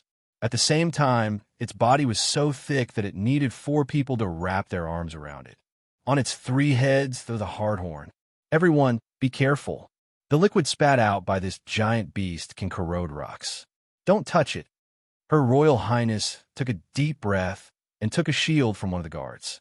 Then, she raised her long saber and circled around to the back of the giant beast. She then stabbed her saber into the gap between the scales of the giant beast's tail. The attack was effective, and the coiled giant beast immediately let out a painful cry. Attack, just like what I just did. Some people attract the attention of the giant beast in front of me. The princess raised a long sword in her hand at this time and said loudly, Men of the kingdom, I, Yamanlana, will give my love to the bravest warrior. She struggled to rush toward the giant beast. The guards were encouraged, and their fighting spirit was unprecedentedly high. It looked so exciting, so passionate and fierce. It looked so shocking, so selfless and selfless. In a certain secret room in the temple, Yamanlana silently watched the scene on the screen. The princess of the kingdom was leading a temporarily formed team to fight against the giant beast in the palace. This was a very strange viewing experience. She was like an outsider, watching herself fighting in a bloody battle at this time. What she saw was not the past, but a real battle that happened in the same time and space, in the same place not far from her. So I used to fight like this before. The light and shadow on the screen kept flashing in this enclosed room, and also flashed on her face. Yamanlana suddenly turned her face and saw the clothes on the cylindrical table behind her. Modern women's clothes, shoes, and socks. At this time, the screen flashed, and the high priest appeared in front of Yamanlana. The background seemed to be a place she had never seen before. But Yamanlana didn't have time to hesitate, and just instinctively avoided the eyes of the high priest. Even if it was through the screen, Yamanlana, Haven't you changed your clothes? The high priest's voice was calm, but it was faster than usual. You are hesitating. You are disappointing me. They are fighting against the giant beast. Yamanlana slowly raised her head. She is leading them to fight against the giant beast. I shouldn't leave like this. The high priest said indifferently, they don't need you there, because she is already there, so they don't need two princesses. We don't have time. There's some unexpected situations. We need to leave this place immediately. Come to me immediately. As soon as the high priest's voice fell, the metal wall not far in front of Yamanlana directly cracked, and a bright passage appeared. The high priest said directly at this time, I will wait for you at the door. Don't let me wait for too long. Yamanlana, I love you more than anyone else in this kingdom. What happened? Yamanlana frowned and said, why did this giant beast appear? It should be placed in my research institute. Except for me. Only you know how to open the mechanism. Those researchers don't have enough knowledge to open the lock of the cage. It's not me, the high priest said indifferently, but I probably know who it is. Now is not the time to talk about this. 5 or 20 minutes, the time to open the door, so after 20 minutes, we will meet at the door. I've already taken the Libra. This place will collapse soon. Come quickly. The screen flashed and returned to the scene of the battle. Yamanlana's face slightly changed at this time. The Libra, Sun City is going to be destroyed. Yamanlana looked like she was suddenly drained of energy. Looking at the bright passage on the wall, her thoughts were in a mess. At this time, the door on the other side of the room quietly opened automatically. A young man wearing a palace guard's uniform walked in while looking around curiously. Yamanlana looked at the young guard in disbelief. What happened to you? Your Highness, so you are here too. The young guard smiled at this time. I just wandered around and came to this place. It's really amazing. Who would believe you? Chapter 1546. Everything here was too important to her. In an instant, it was more important than a certain good impression of Yamanlana in her heart. Without any recollection, the moment the young guard spoke, Yamanlana quickly reached for her waist. Since it was an instinctive action, once she encountered a dangerous situation, she would always want to take out the divine artifact. However, she neglected one thing. At this time, she didn't wear the divine artifact at all. So, she directly touched nothing. She pressed her palm on her waist and made a gesture of pulling out a gun. However, she didn't know whether to pull it out or not. She could only freeze there. The young guard, Boss Luo, blinked, as if he didn't see Yamanlana's awkward situation at this moment. He slowly walked into the room. How did you come here? After a moment of silence, Yamanlana calmed down and frowned. She asked, how much do you know?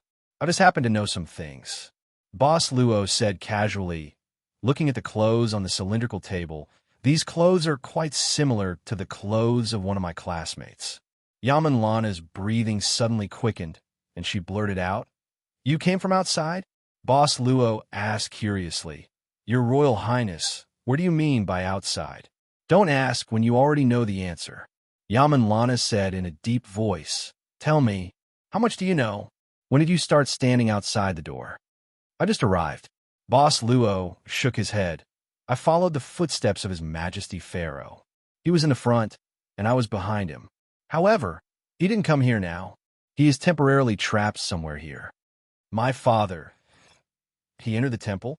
Yamanlana stared at him in disbelief, and her frown deepened. She was still staring at him with suspicion, but she stepped back until she reached the control panel in the room. She was the princess of the kingdom of the City of the Sun, a princess who lived in this era that was suspected to be the ancient Egyptian civilization. However, at this time, she was using everything on the control panel skillfully against common sense. The images on the screen kept switching. From the image of Her Royal Highness leading the palace guards to fight the giant beast, it instantly switched to the inside of the temple. However, she didn't find what she was looking for. Yamanlana's eyes turned cold. She looked at Boss Luo and said coldly, you lied to me. Let me try. Boss Luo didn't care. He walked to Yamanlana's side, looked at the many buttons on the table, and casually pressed a few of them. In Yamanlana's opinion, He was just randomly pressing the buttons. She couldn't help but feel angry. She felt like she was being toyed with. However, at this moment, the screen suddenly flashed, and a roaring sound was transmitted into her ears through the voice control system. Eagle head, human body, fleshy wings, and madness.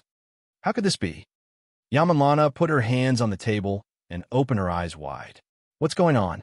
There's another one here? Boss Luo's finger inadvertently touched another button on the panel, and another image appeared on the other side of the screen.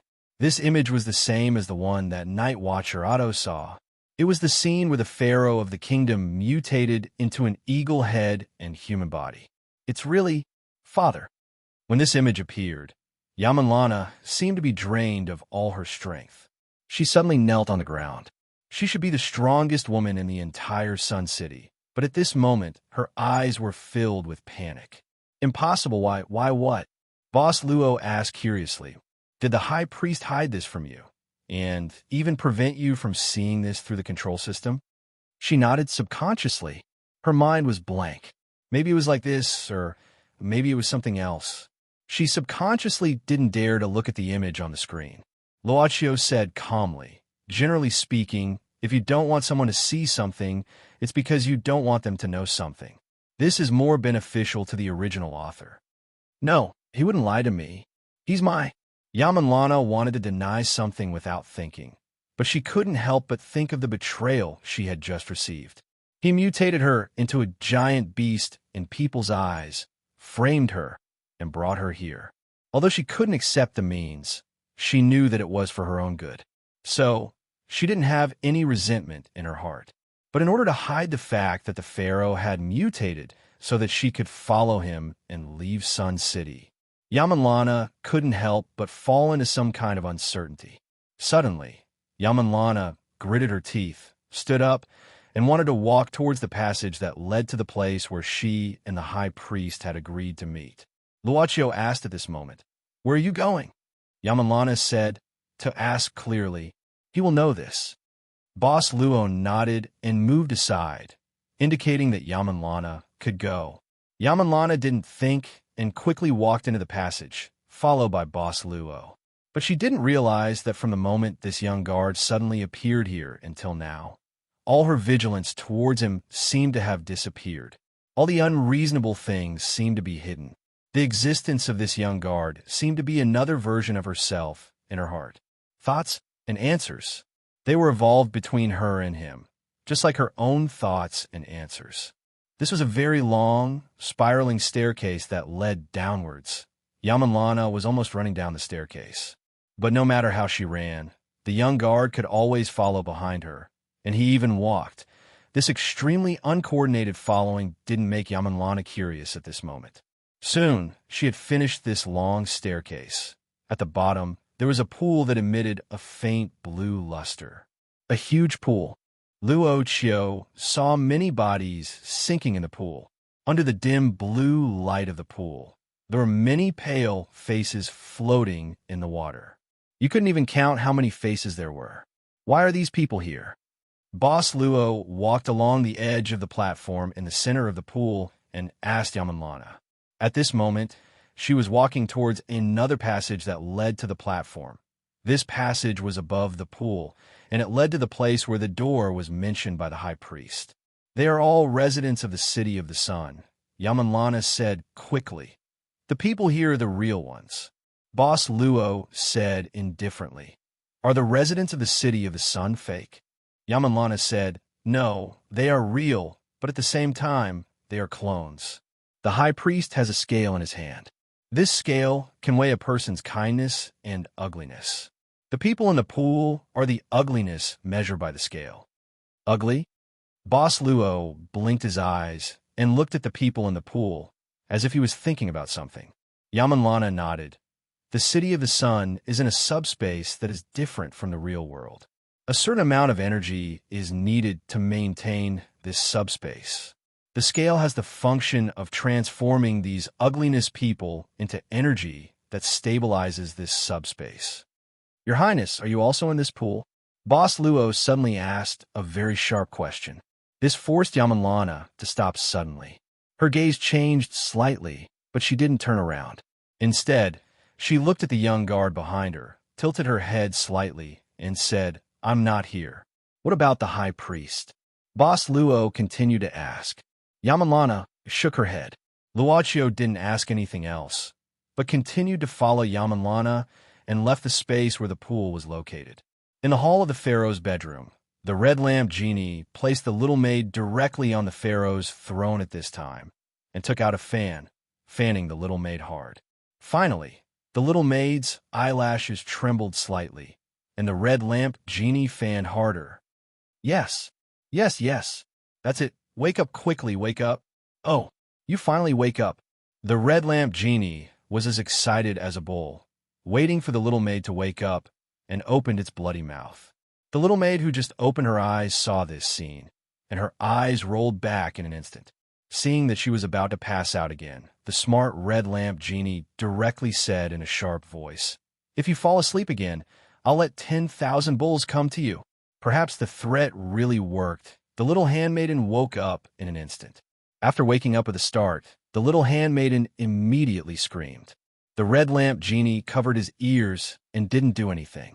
After the little maid screamed until she had no strength and had to stop, he stared at her with shining eyes. "Little girl, you've screamed. I know you must be very excited now, but it doesn't matter. It's not important. The important thing is, do you want 500 wishes?" "Ah." The little maid, whose mind was quite simple, screamed again at this time. The red lamp genie rolled his eyes, plugged his ears with his fingers again, and asked again after the little maid finished screaming, 500 wishes or 500 wishes, 5. If you scream again, I'll let 10,000 bulls trample on your body." The red lamp genie screamed this time, 10,000 bulls. The kind in heat. The little maid curled up on the throne, looking pitifully, at the same time reaching out and constantly pinching her cheeks. Her little cheeks turned red. "Listen, you're not dreaming, especially not having a nightmare." The red lamp genie sighed at this time. "I'm the lamp genie who can help you fulfill any wish, whether you want wealth, status." Speaking of this, the red genie could not help but recall that the last summoner had dissed her, saying that this line was outdated. She coughed twice and said, "In short, no matter what you want, I can help you. You see, you're so kind and beautiful. Even the gods will love you. That's why they sent me here, to help you fulfill your wish." The little maid suddenly widened her eyes, looked at him suspiciously, and then stretched out her finger. The red lamp genie probably knew what the little maid wanted to do, so he moved his old face closer to the little maid's finger. The little girl probably just wanted to touch him. Seeing this, the little handmaiden tried to pull out the red genie's beard, but she couldn't pull it out no matter how hard she tried. "You must believe me. If you are not my summoner, I will give you to 10,000 bulls." The red lamp genie's flame suddenly soared. But at this moment, there seemed to be a voice louder than the roar of the red lamp god, coming from outside the hall.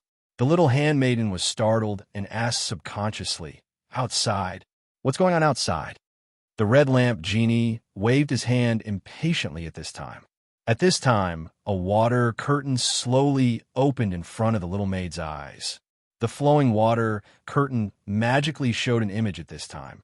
The little maid widened her eyes and saw clearly what appeared on the water curtain. She suddenly jumped up from the throne. "Your Highness!" "Your Highness?" The red lamp genie looked sideways and then shook his head. He was not very interested in everything here, but he wanted the little maid to help him fulfill the limit of 1,000 wishes. So he rolled his eyes and said, "This princess doesn't look very good. Do you want to save her?" The little maid nodded without hesitation. Can you help me save His Highness?" "Master Giant Beast, please." What the hell was a giant beast? The red lamp genie shook its head, but it thought that it was a good thing to let the little girl see its power. Besides, it still needed the little girl's help to fulfill the 500 wishes later. It did not want to wait for the next summoner. Who knew if the next summoner would be as bad as the little girl's previous summoner? "Yes, as long as you sincerely make a wish to me." At this time, the red lamp genie put on a smile that it thought was the most beautiful at this time, and it smiled like a thief. "Come on, tell me your first wish. Let me save this princess who is in danger." The little maid nodded. Then she thought about it, put her hands together, and walked slowly to the red lamp genie in a very formal manner. She knelt in front of the red lamp genie with a sincere face. "Master Giant Beast, a land is not delicious. But it doesn't matter if you want to eat me, as long as you can make Her Highness happy. Please, I beg you, you must make Her Highness happy. Well, I will fulfill your first wish." "Were you again?" The red lamp genie suddenly widened its eyes. "I said, you can make a wish for me to save her. I want Her Highness to be happy." The little maid said pitifully, Can't I? Don't eat me, genie." The lamp genie was furious, and it wanted to tell the little maid that even the spirit of the magic lamp had dignity. But at this time, the magic lamp suddenly lit up, and a command was directly imprinted into the red lamp genie's mind. The first wish was to make Her Highness happy. The red lamp genie was speechless. Anyway, it was not the first time it lost its dignity. That's why I said that women are the most treacherous, evil, and shameless creatures. Chapter 1547. As a tool. Oh, as a great genie of the lamp. So, no matter what the summoner wished for, as long as the wish was acknowledged by the lamp, the red genie would do its best to fulfill it. It really depended on its mood. For example, if the summoner wished for the ability to live forever, there were many ways to do it. For example, if the summoner was petrified and turned into a stone, the summoner would be granted immortality, right? This was a very efficient and feasible method that the red genie had come up with after fulfilling hundreds of wishes. Of course, the lamp's acknowledgement of the red genie's wish seemed to depend on its mood as well. The definition of happiness was too broad. The red genie could not help but frown. How could the magic lamp agree with such a general wish without any specific direction? Happiness. Did he want to maintain the pace of the Princess Happiness Index? Or was it enough to let her feel happiness for a moment? The red genie had always felt that the lamp was not a lifeless instrument, but something that could think and make judgments. It could not help but wonder if the lamp had sensed its plan to fulfill 500 wishes. So it purposely acknowledged the little girl's wish to give it some kind of warning. "Got it. You want the princess to be happy, right?" The red genie answered with a lack of interest. It was like a plant that had withered, without any vitality. The little handmaiden did not care about that. She nodded vigorously. The red genie shook its head and waved its hand at the little handmaiden. As it waved its hand, a red light flashed across the little handmaiden's body, and a set of golden armor appeared on her body. She held a golden spear in her right hand, and a small golden round shield was attached to the gauntlet on her left hand. Miraculously, she actually didn't feel the weight of this entire set of golden armor. It felt as light as an ordinary piece of clothing. "What's this? Don't you want the princess to be happy?" The red genie said impatiently. "If you want her to be happy, you have to let her live first, right? If she dies, I will have to spend a lot of effort to revive her. So, of course, you have to save her first." I'm going to save him." The little maid immediately reacted. The red genie said calmly, "I gave you enough power to defeat this big guy. Of course, you have to do it yourself. You didn't ask me to do it.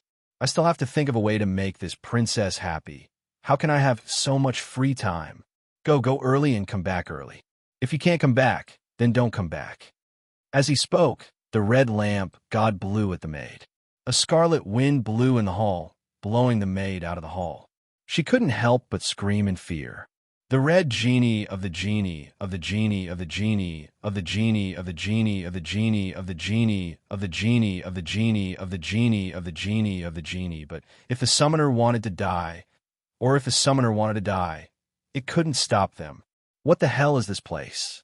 Why do I feel so uneasy?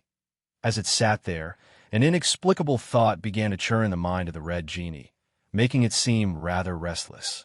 It felt like something was spying on it. The red genie frowned, and then suddenly looked at the corner of the hall. Its body floated directly to the wall in the corner of the hall. Looking at the wall, the red genie frowned even more.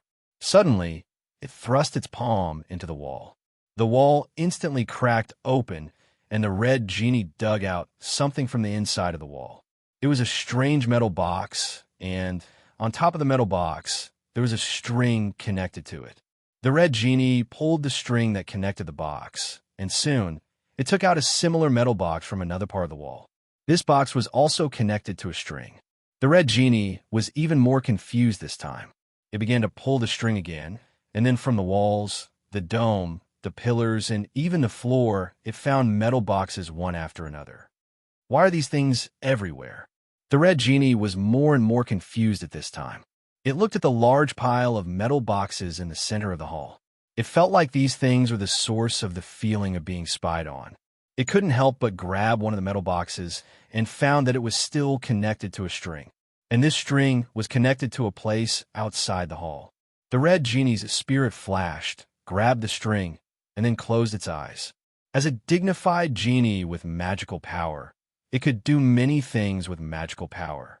For example, at this moment, it was able to use its magic power to let its spiritual sense follow the line that led to the outside.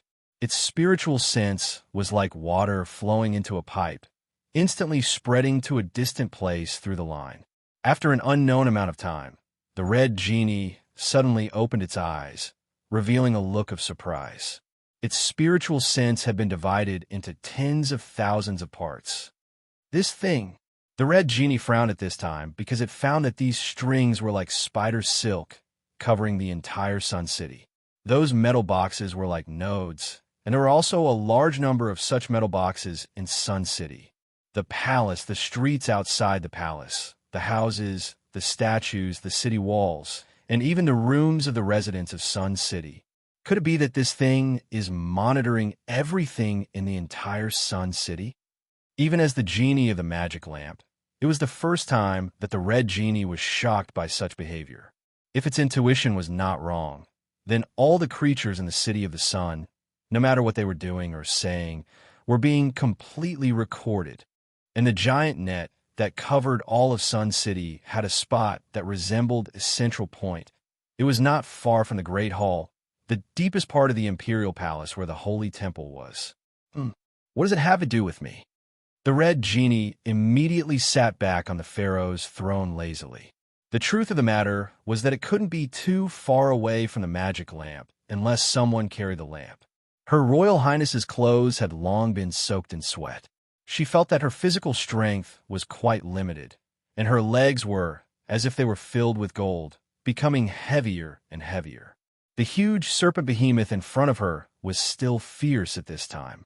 After all, the palace guards were not the soldiers of the punitive army. In the face of such a ferocious behemoth, it was extremely difficult for them to raise their weapons and organize an attack. It was obviously difficult for them to stab the gap between the scales of the behemoth, even though they were trying so hard. Just as Her Royal Highness felt that the situation was getting more and more out of control, the palace guards who went to inform the punitive army outside the palace finally succeeded in leading the punitive army into the palace. Her Royal Highness did not relax because of this. At this time, she was leaning on a broken pillar, trying to restore her strength as soon as possible. And at the same time, she also commanded the punitive army to start fighting against the rioting behemoth. Prepare the incendiary bombs. At this time, the punitive army soldiers poured black oil into containers and then ignited them. They threw these burning containers directly at the serpent behemoth with special tools. The serpent behemoth's body was instantly on fire. Formation, sprint. Spearmen, get ready. Her Royal Highness's voice echoed on the battlefield. The shield warriors and spearmen advanced step by step at this time, and in a staggered manner, the sharp spears pierced toward the weak points of the serpent behemoth's scales. Under the burning fire, the behemoth uttered a painful cry. At the same time, not only did the attacking spears break through its scales, but the punitive army was different from the palace guards. They had rich experience in hunting behemoths, and their cooperation was honed time and time again through 10 years of punitive expeditions. We can win. Seeing this scene, the guards immediately called out to him. Her Royal Highness had recovered some strength at this time. She slowly raised the black pistol in her hand and aimed at the head of the serpent behemoth. She intended to shoot through the eyes of this behemoth so that the punitive army could encircle and kill it more easily. But at this time, a strange change occurred. At this time, a gray crystal in the lower jaw of the serpent behemoth suddenly burst out a strange green light. The moment the green light lit up, the serpent behemoth opened its mouth and swallowed all the flames on its body. Even the punitive army had never seen a behemoth swallowing flames. They couldn't help but be shocked. The serpent behemoth suddenly opened its mouth again and made a loud noise that shook the sky. The loud roar seemed to shake the whole desert at this time. After making a loud noise, the serpent behemoth opened its mouth again, and this time it spat out a fierce flame. The punitive army's armor could resist the attack of sharp weapons and cushion the impact of huge forces, but it couldn't resist the invasion of flames. In just a moment, the originally good situation fell into the abyss. Seeing the punitive army being burned by the flames one after another, the princess was shocked and had to force herself to calm down. Retreat. Maintain the formation. Retreat. Retreat. I said retreat, retreat. No matter how loud her voice was, the screams could always be drowned out. The princess even felt a faint pain in her throat, and she immediately coughed out a mouthful of blood. But this wasn't the most desperate thing. The most desperate thing was that the princess actually found that under the rubble of the research institute, there seemed to be something surging. Suddenly, a huge white bone arm broke through the rubble and stretched out, not far from the princess. At the same time, a shrill scream was heard. On the other side, the palace guards who were supporting the punitive army were in a mess. On the ground, there was a section of a behemoth body that was crawling. A pungent smell rushed into the princess's nose at the same time.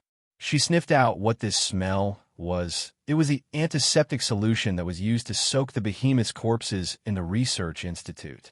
Those dead behemoths were actually resurrected at this moment.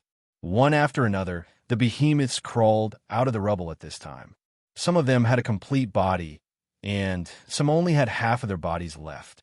Even if there was only a skull left, there were tentacles of flesh on the skull at this moment. Massacre. The giant snake behemoth alone caused heavy casualties to the punitive army, not to mention the giant behemoths that were used as research specimens in the research institute were resurrected one after another. A one-sided massacre was staged in front of the princess at this time. She looked at the figures of the fallen soldiers blankly. As if thinking of something, she suddenly raised her head and looked at the gray crystal in the jaw of the giant snake behemoth. It's that cursed stone. The princess instantly thought of something. She pointed the artifact pistol directly at the jaw of the giant snake behemoth and pulled the trigger of the artifact forcefully. Her marksmanship was very good. Each bullet directly hit the cursed stone in the jaw of the giant snake behemoth. But the bullet crystal couldn't destroy this cursed stone. At this moment, behind the princess, a sharp bone spur was stabbing toward her fiercely, but the princess didn't notice it at all. "Your Highness, be careful." In a split second, a figure fell from the sky. It was the little handmaiden who was blown here by the strong wind of the genie. The princess was instinctively shocked at this time. When she came back to her senses, she saw the little handmaiden in golden armor, blocking an approaching bone spur with a shield in her hand. "Yelian?" The princess called out the name of the little handmaiden. At this time, the little maid only remembered to turn her head. Just as she was about to say something, the golden spear in her right hand silently pierced out. Unexpectedly, it directly pierced through a resurrected giant beast whose corpse had already been peeled open. The bone spike was shockingly shot out from the chest of this giant beast. "Your Highness, I don't know what happened. It moved by itself," the little handmaiden said in horror at this time.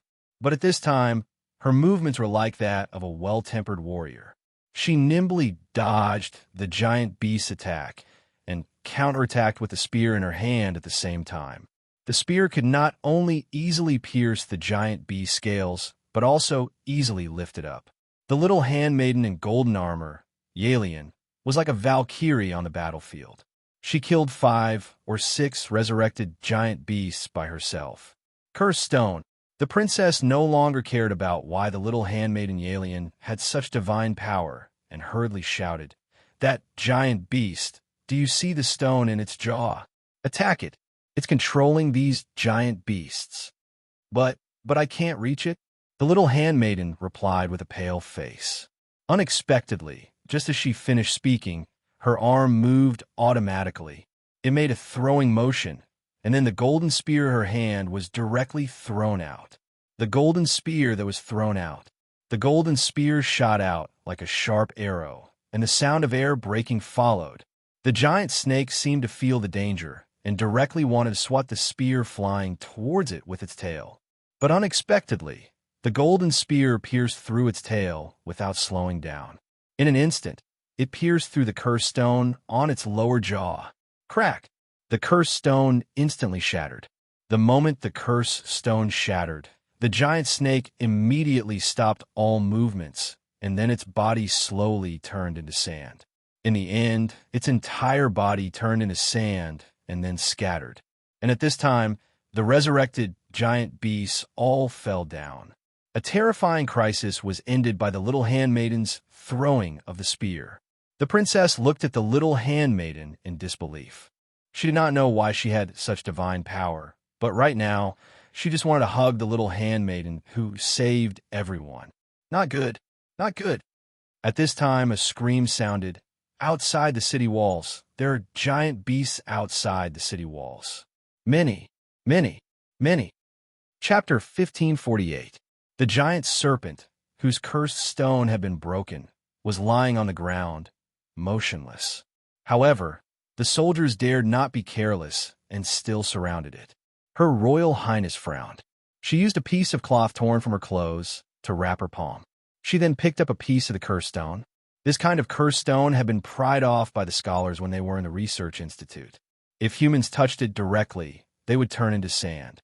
Even the broken cursed stone had the same ability. However, it was the first time that the princess had seen the serpent behemoth resurrecting through the power of the cursed stone and bringing the other behemoths to life. "Your Highness, it's ready." A palace guard hurriedly rushed to the princess's side. "Are we going to ascend the sentry tower now? If we don't do it now, when will we do it?" The princess snorted coldly. There was a tower in the palace, which was requested by the princess in the past. The purpose was to be able to see the situation of the city wall from the position of the palace. It was usually used on the day when the night was the longest. At this time, Her Royal Highness rushed to the sentry tower, and the little handmaiden followed closely behind her. She was still wearing the golden armor, and everyone still remembered her appearance when she destroyed the giant serpent monster. At this time, most of them were in awe of her. The princess was really amazing. A little handmaiden beside her actually had such divine power. She really hid her strength well. "Yalian, what happened to you?"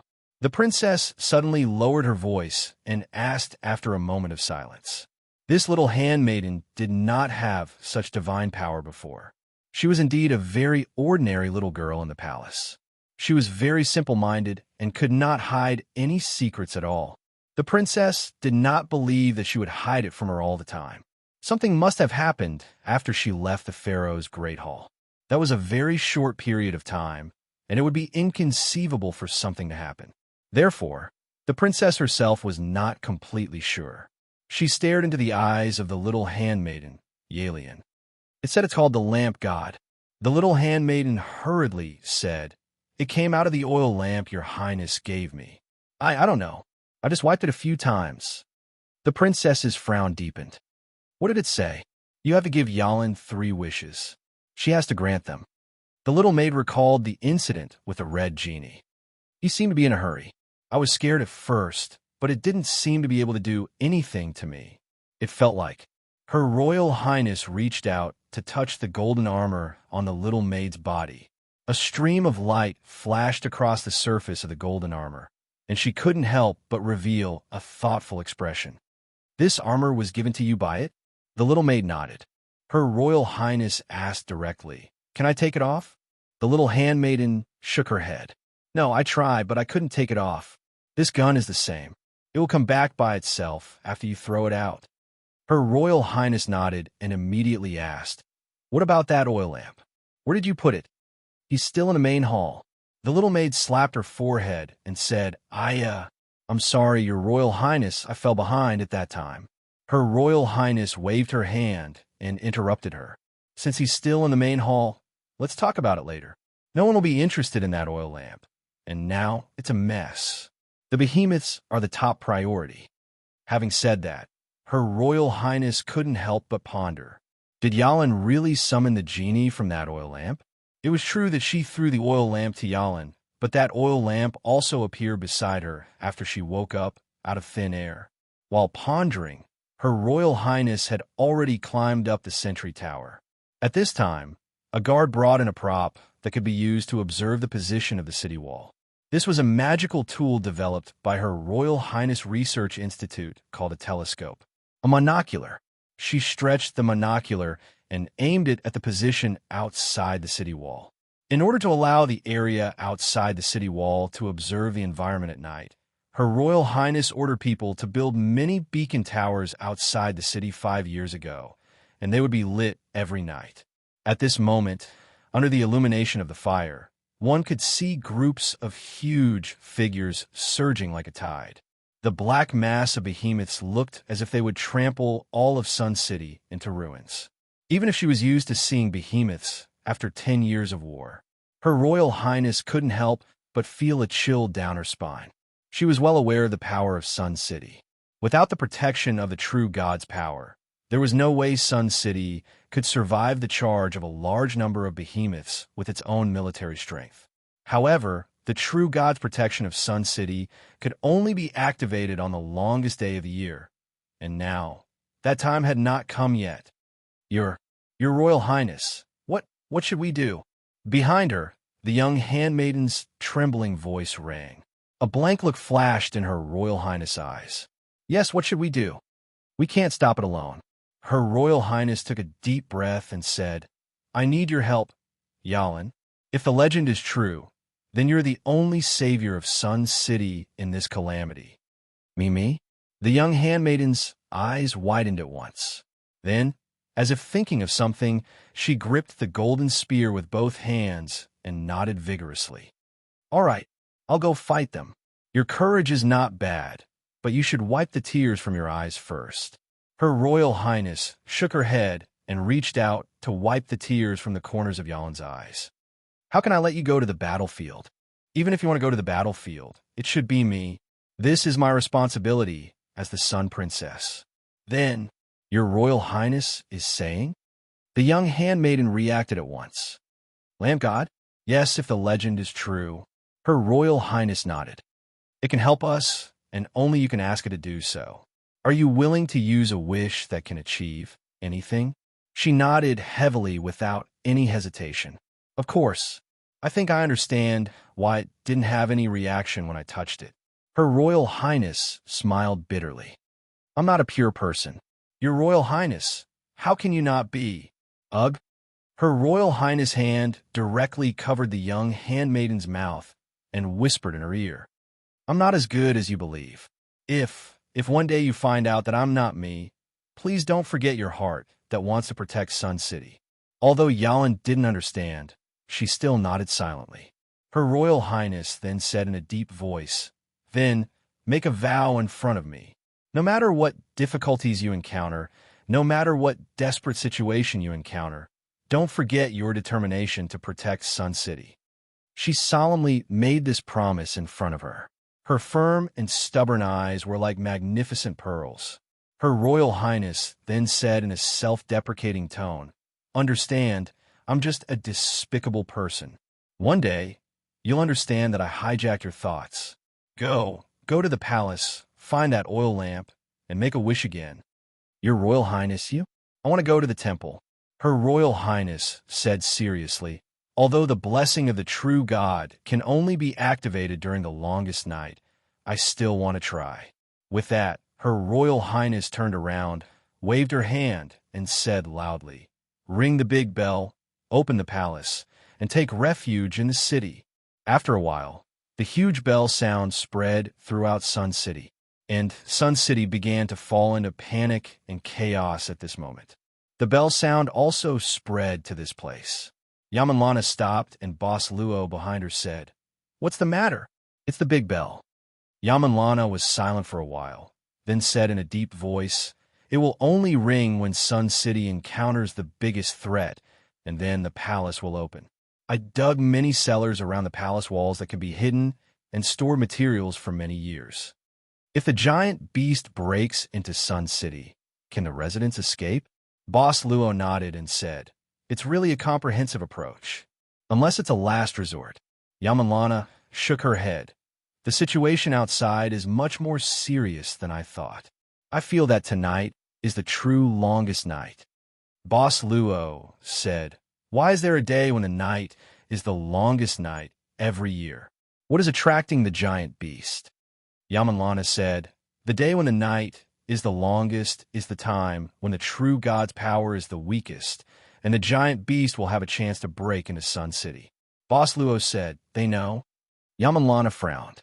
There had never been a definite explanation as to why the giant beast only rioted on this day. At least the scholars in the Research Institute couldn't answer a question.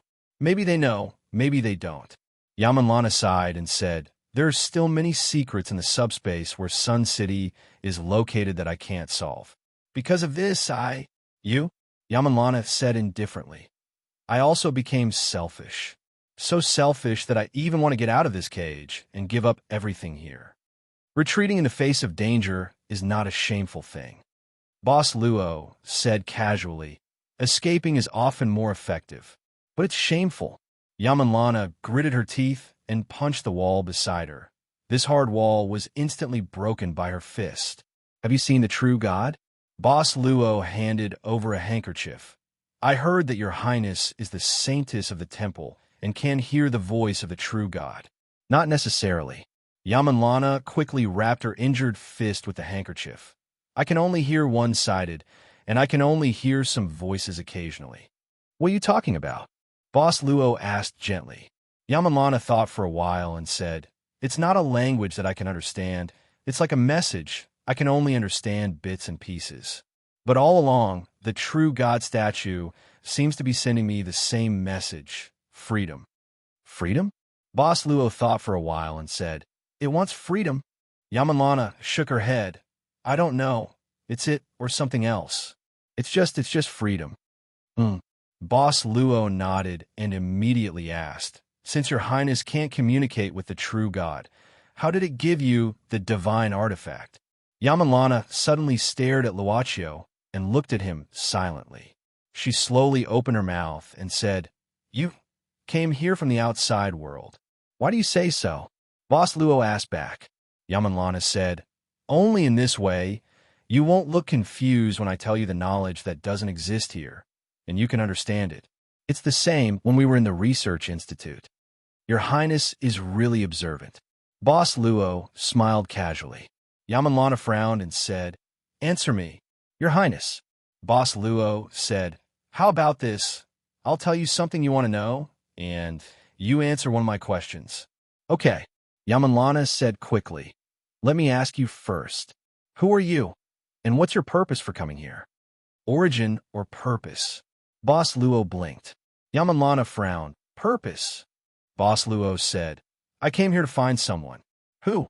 Boss Luo said calmly, "Your highness, this is the second question." Yamanlana looked at Luochio deeply and suddenly said, "You can ask, but I won't answer you immediately. You didn't set a time limit for me to answer." Boss Luo smiled and said, "Then your highness can't ask me the next question." Yamanlana said calmly, "But at the same time, you won't know the answer to my first question. Strictly speaking, I'm the one who benefits." Luochio smiled carelessly and then said, "Your highness, do you like here or outside?" Yamanlana snorted and turned away. Just as she said, she wouldn't answer immediately. She left just to confirm one thing at first. Now she had confirmed it. This young guard, Ivan, was indeed an outsider. The road ahead seemed to be ending. Yamanlana suddenly stopped and said in a low voice, "If you want to find a way out of here, listen to my instructions later. I'll try my best to help you leave here, but I can't guarantee anything.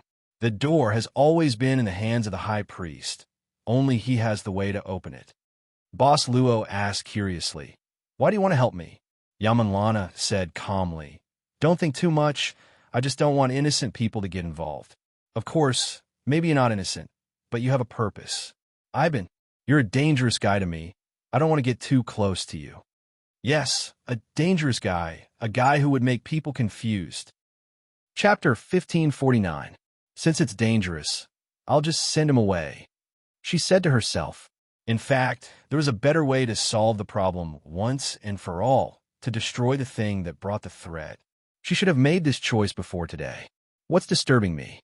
What she didn't know was that the road to the door controlled by the high priest was a long one.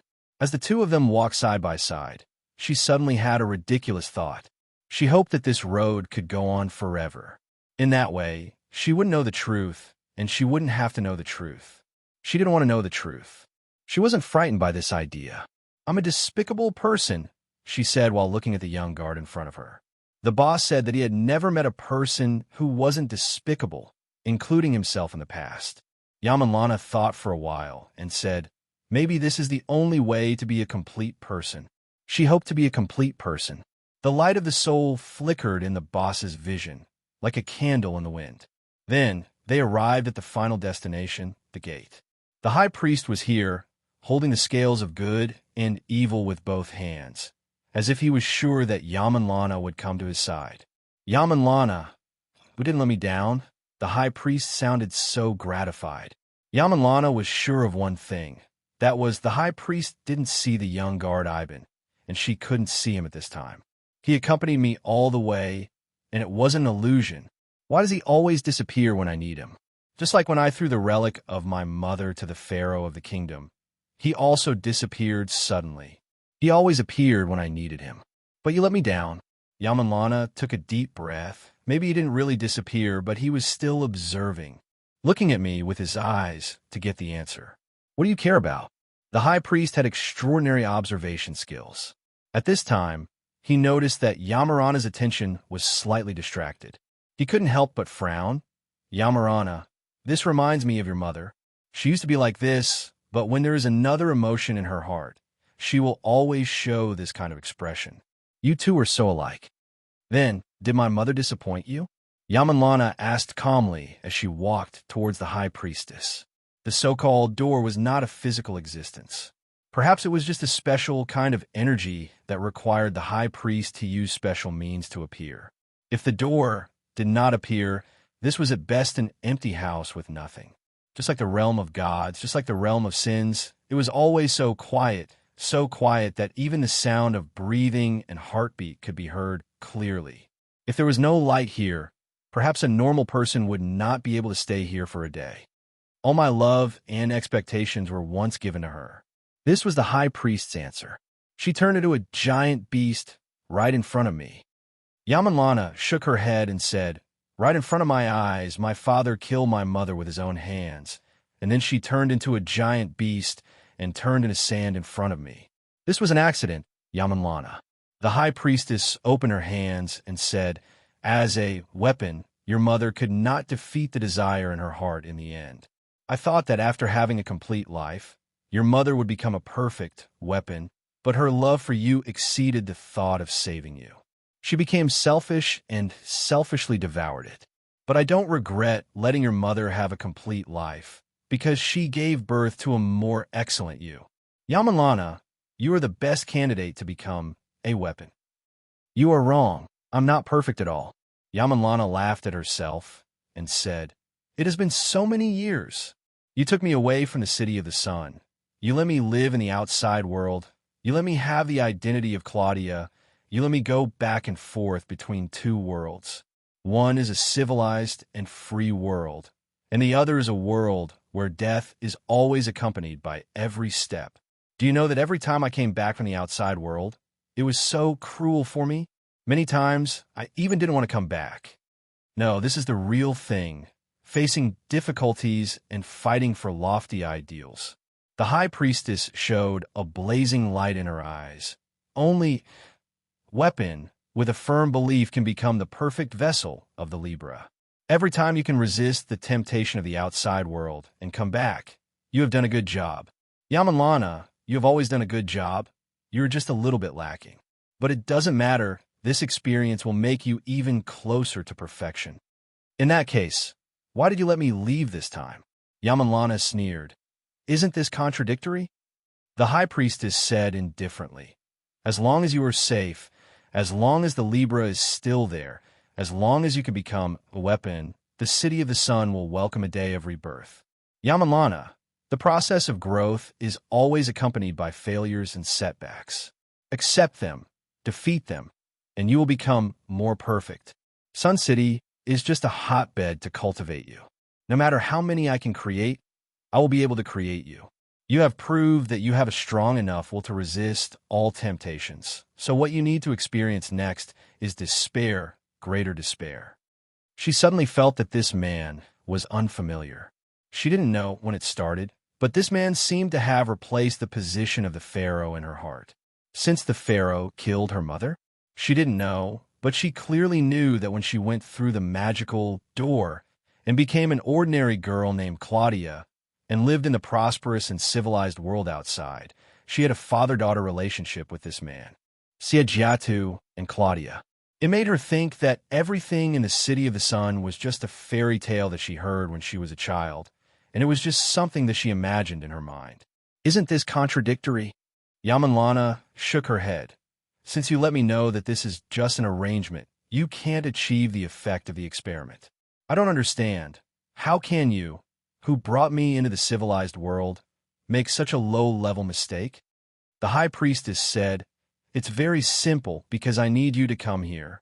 Coming here is enough. Yamanlana, I said you did a good job because you brought me what I needed. I don't understand. Yamanlana couldn't help but frown. At this time, the high priestess took a step back and reached out her hand to press a brick on the wall behind her. A rumbling sound was heard, and the door behind Yamanlana was directly closed at this time. She subconsciously felt a kind of uneasiness. At the same time, the floor began to crack. At the crack, something was pushing up a huge, cylindrical container. Yamanlana's pupils suddenly contracted, and a blank state of understanding began to occupy her mind. She suddenly took 2 steps back, because of fear. The cylindrical container in front of her. In the container in front of her, in a light blue liquid, there was a naked body. Her own body. She's the one outside? Yamanlana subconsciously said, You also caught her? No, she's still outside. The high priestess said indifferently, She's still outside, working hard to command the army to deal with the rioting giant beasts. Because of a man that I appreciate but don't want to cooperate with me. The day of the longest night under the normal procedure has come earlier than expected. Then she is... Yamanlana looked at the body in the container in horror. She suddenly remembered the young guard Ivan's question. After Ivan saw the person in the pool, he asked her if she was also in the pool. She said no. This is the real you, Yamanlana. The high priestess smiled slightly and said, Of course, it can also be the real Claudia, whether it is you or the one outside. You are just a part of her. Yamanlana's expression suddenly became excited. She pulled out her gun and madly shot at the container, so unyielding. But the bullets couldn't break the surface of the container. The naked body in the container seemed to have no intuition. Yamanlana's hands began to tremble. She couldn't accept one thing. She wasn't the real one. The one who was commanding the battle outside wasn't a part of her. She was actually a part of the real one. They were actually a part of the body in the container, a copy. Soon, the high priestess waved her hand, and the scales of good and evil in her hand suddenly burst out a flash of light. The light shot out and directly trapped Yamanlana, making her unable to move. Soon a full body you, or Claudia will, but then she will have a more perfect potential as a weapon. Don't come over. You are not the high priestess I know. Yamanlana's face was full of horror. You are not my father. You are not him. Who are you? You are not him. I said, no matter where I am this identity. The high priestess walked in front of Yamanlana, reached out and touched her face, and said softly, Those days in the outside world were also my happiest days. Yamanlana, my daughter. Deception, betrayal, anger, despair, hatred. At this moment, in her heart, The degree of grief was even far greater than when the high priestess framed her in front of everyone and turned her into a giant beast. Why, at this moment, you still want to mention to let you have the last bit of fantasy and hope in your heart. The high priestess smiled and said, "Then destroy it." As she said, the high priestess waved her hand, and Yamanlana felt a sharp pain from her abdomen. A dagger pierced into her body from the high priestess' hand. "I need to dig out your soul, Yamanlana," the high priestess said softly. "It already has enough growth." What exactly am I? Of course you are." The high priestess held her head gently and whispered in a low voice, "My most beloved adopted daughter."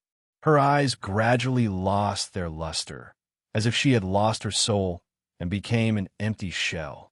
A smile appeared on the high priestess' face, but his smile suddenly froze because he felt something. The scale in his hand suddenly became hot, and he immediately turned around. Beside the cylindrical container, a young man wearing the uniform of a palace guard had appeared out of nowhere. At this time, the young man pressed his palm on the surface of the cylindrical container and looked at the high priestess. So that's how it is, the soul splitting and the soul regenerating. Just like the broken tail of a gecko, it can grow back very quickly. It's really incredible. This is the scales of good and evil. The high priestess' eyes changed from surprise to vigilance, and then calmed down. She frowned and said, "You are the guy who lured the pharaoh to mutate in the hall. How do you know that digging out his left I can make him?" The young guard shook his head and said, "Compared to this, don't you think it's a pity?" "Pity?" The high priestess smiled casually, but she quietly pointed one side of the scale in her hand at the young guard in front of her. As if he didn't see the high priestess' little action, he thought for a while and said, "This is obviously a beautiful soul that can illuminate the dark night like a star. But why? Why did you let it be tainted and let it completely fall into the abyss? You see, it has become no longer shining. From a gem to an inconspicuous stone, it's really a pity. There are too many beautiful things." The high priestess smiled faintly and said, "But most beautiful things are not real. Like glass, they will shatter with a touch. Ugly things are different. They're the toughest things in the world, and at the same time, they're the best nutrients." The young guard smiled and said, "The high priestess method of nurturing souls is really admirable. Let me introduce myself. I am a traveling merchant from the outside world, and I am here to help my customers solve their problems." And then, the high priestess narrowed her eyes slightly. The young guard waved his hand, and the scale in the high priestess' hand suddenly became extremely heavy, and it sank to the floor, almost crushing his palm.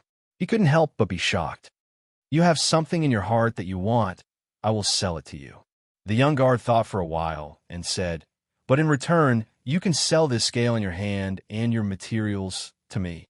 When he heard that the young guard wanted the scale, the high priestess wasn't too surprised, but when she heard about materials, her expression couldn't help but change slightly. "I don't know what you're talking about." The high priestess shook her head. The young guard stepped back, and his finger lightly tapped on the wall. The surrounding walls began to crack, and at the same time, the floor began to crack as well. From the cracked wall, cylindrical containers were pushed out one by one. On the floor, the same cylindrical containers rose up one by one. Within these containers, there were naked bodies. Among them, there were both males and females, and among them, there was even a girl who looked like the little maid Elaine. There were more than 50 of them. For the remnant soul in the scale, one tool probably isn't enough. The young guard said casually, "That's why you need so many, even for yourself." Among the many containers, there was a container, and inside was a body that looked like the high priestess' own body. Chapter 1550. Even if the secret hidden here was discovered, the high priest could still keep his composure. At this time, he held his hands under the scale and tried his best, but he couldn't lift the scale. It seemed to have taken root in the ground. The high priest quickly gave up this futile attempt. He patted the dust on his hands, stood up with his hands on his knees, and faced the young guard in front of him. "I seem to have encountered something beyond my understanding. It seems that this time Otto's clone outside not only brought Claudia, but also brought some unexpected things. Were you the genie with mysterious power?" The young guard. Boss Luo curiously said, "It seems that your Excellency High Priest really knows a lot of things from Mr. Otto. However, I don't seem to see Mr. Otto here." He was referring to the fact that Otto didn't exist in these containers. The High Priest said, "It's a pity that Otto's original body is difficult to capture, even if he has fallen in his Sun City. But it doesn't matter, there's a backup of Otto in the scale anyway. Let's talk in detail. I have a few questions." Boss Luo smiled, then waved his hand, and a stool appeared behind the High Priest out of thin air. The High Priest's body uncontrollably sat on the stool that appeared behind him. Then the stool moved forward and sent him directly in front of Luochio. Round table, another chair. The boss slowly sat down, and a teapot and cups began to appear on the table. Luochio poured tea into the teacup and said casually, "If you don't want to talk, you can stop at any time. But if you want to continue the conversation, you can ask your Excellency High Priest to put down the remote control onto your sleeve first. Even if this is completely blown up, I probably won't be hurt." The High Priest stared at the young guard in front of him. In the end, without saying a word, he took out a remote control hidden in his sleeve and placed it on the table. He frowned and said, "You want the Libra, you want the material here. You can easily take it from me. Why are you still discussing it with me?" "Based on a rule." Boss Luo smiled and said, "And rules are rules. I never had the intention of robbing other people's things. You were the one who discovered the Libra, and these people in the container were also collected by you over the years. It can be considered as the success of your labor. It's yours." The High Priest couldn't help but frown. He could vaguely feel that this fellow didn't have a universal view of right and wrong, and did as he pleased. "What do you want to know?" The High Priest remained silent for a moment. He knew that in the face of an incomprehensible power, he could only compromise. Moreover, Tian Cheng's power seemed to be suppressed by the other party. For example, how did the High Priestess get the scales of good and evil? Boss Luo asked after some thought. The High Priest suddenly glanced at Yamanlana's position. He was surprised to find that the light from the scale did not disappear. It was still trapping Yamanlana like a shelf. The wound on her abdomen was still there, but the blood had stopped flowing. It was as if time had stopped for her. The High Priest could clearly see a drop of blood floating above the ground. Nothing special. The High Priest said indifferently at this time, "I'm just a very ordinary person who escaped from a war. I fled to wherever I could survive. I didn't know where I was, so I walked when there was a road. As I walked, I encountered the temple in the oasis, and then I got this Libra. What do you think? Are you disappointed?" Boss Luo smiled and said, "Let's say this is more realistic. If this is not an arrangement, but an accidental encounter, don't you think this is a very interesting variable? Do you believe in fate?" The High Priest asked curiously. This question was abrupt, and it was not helpful to his current situation, but he just wanted to ask. "I can't say that I believe in it." Boss Luo thought for a while and said, "But I won't deny it.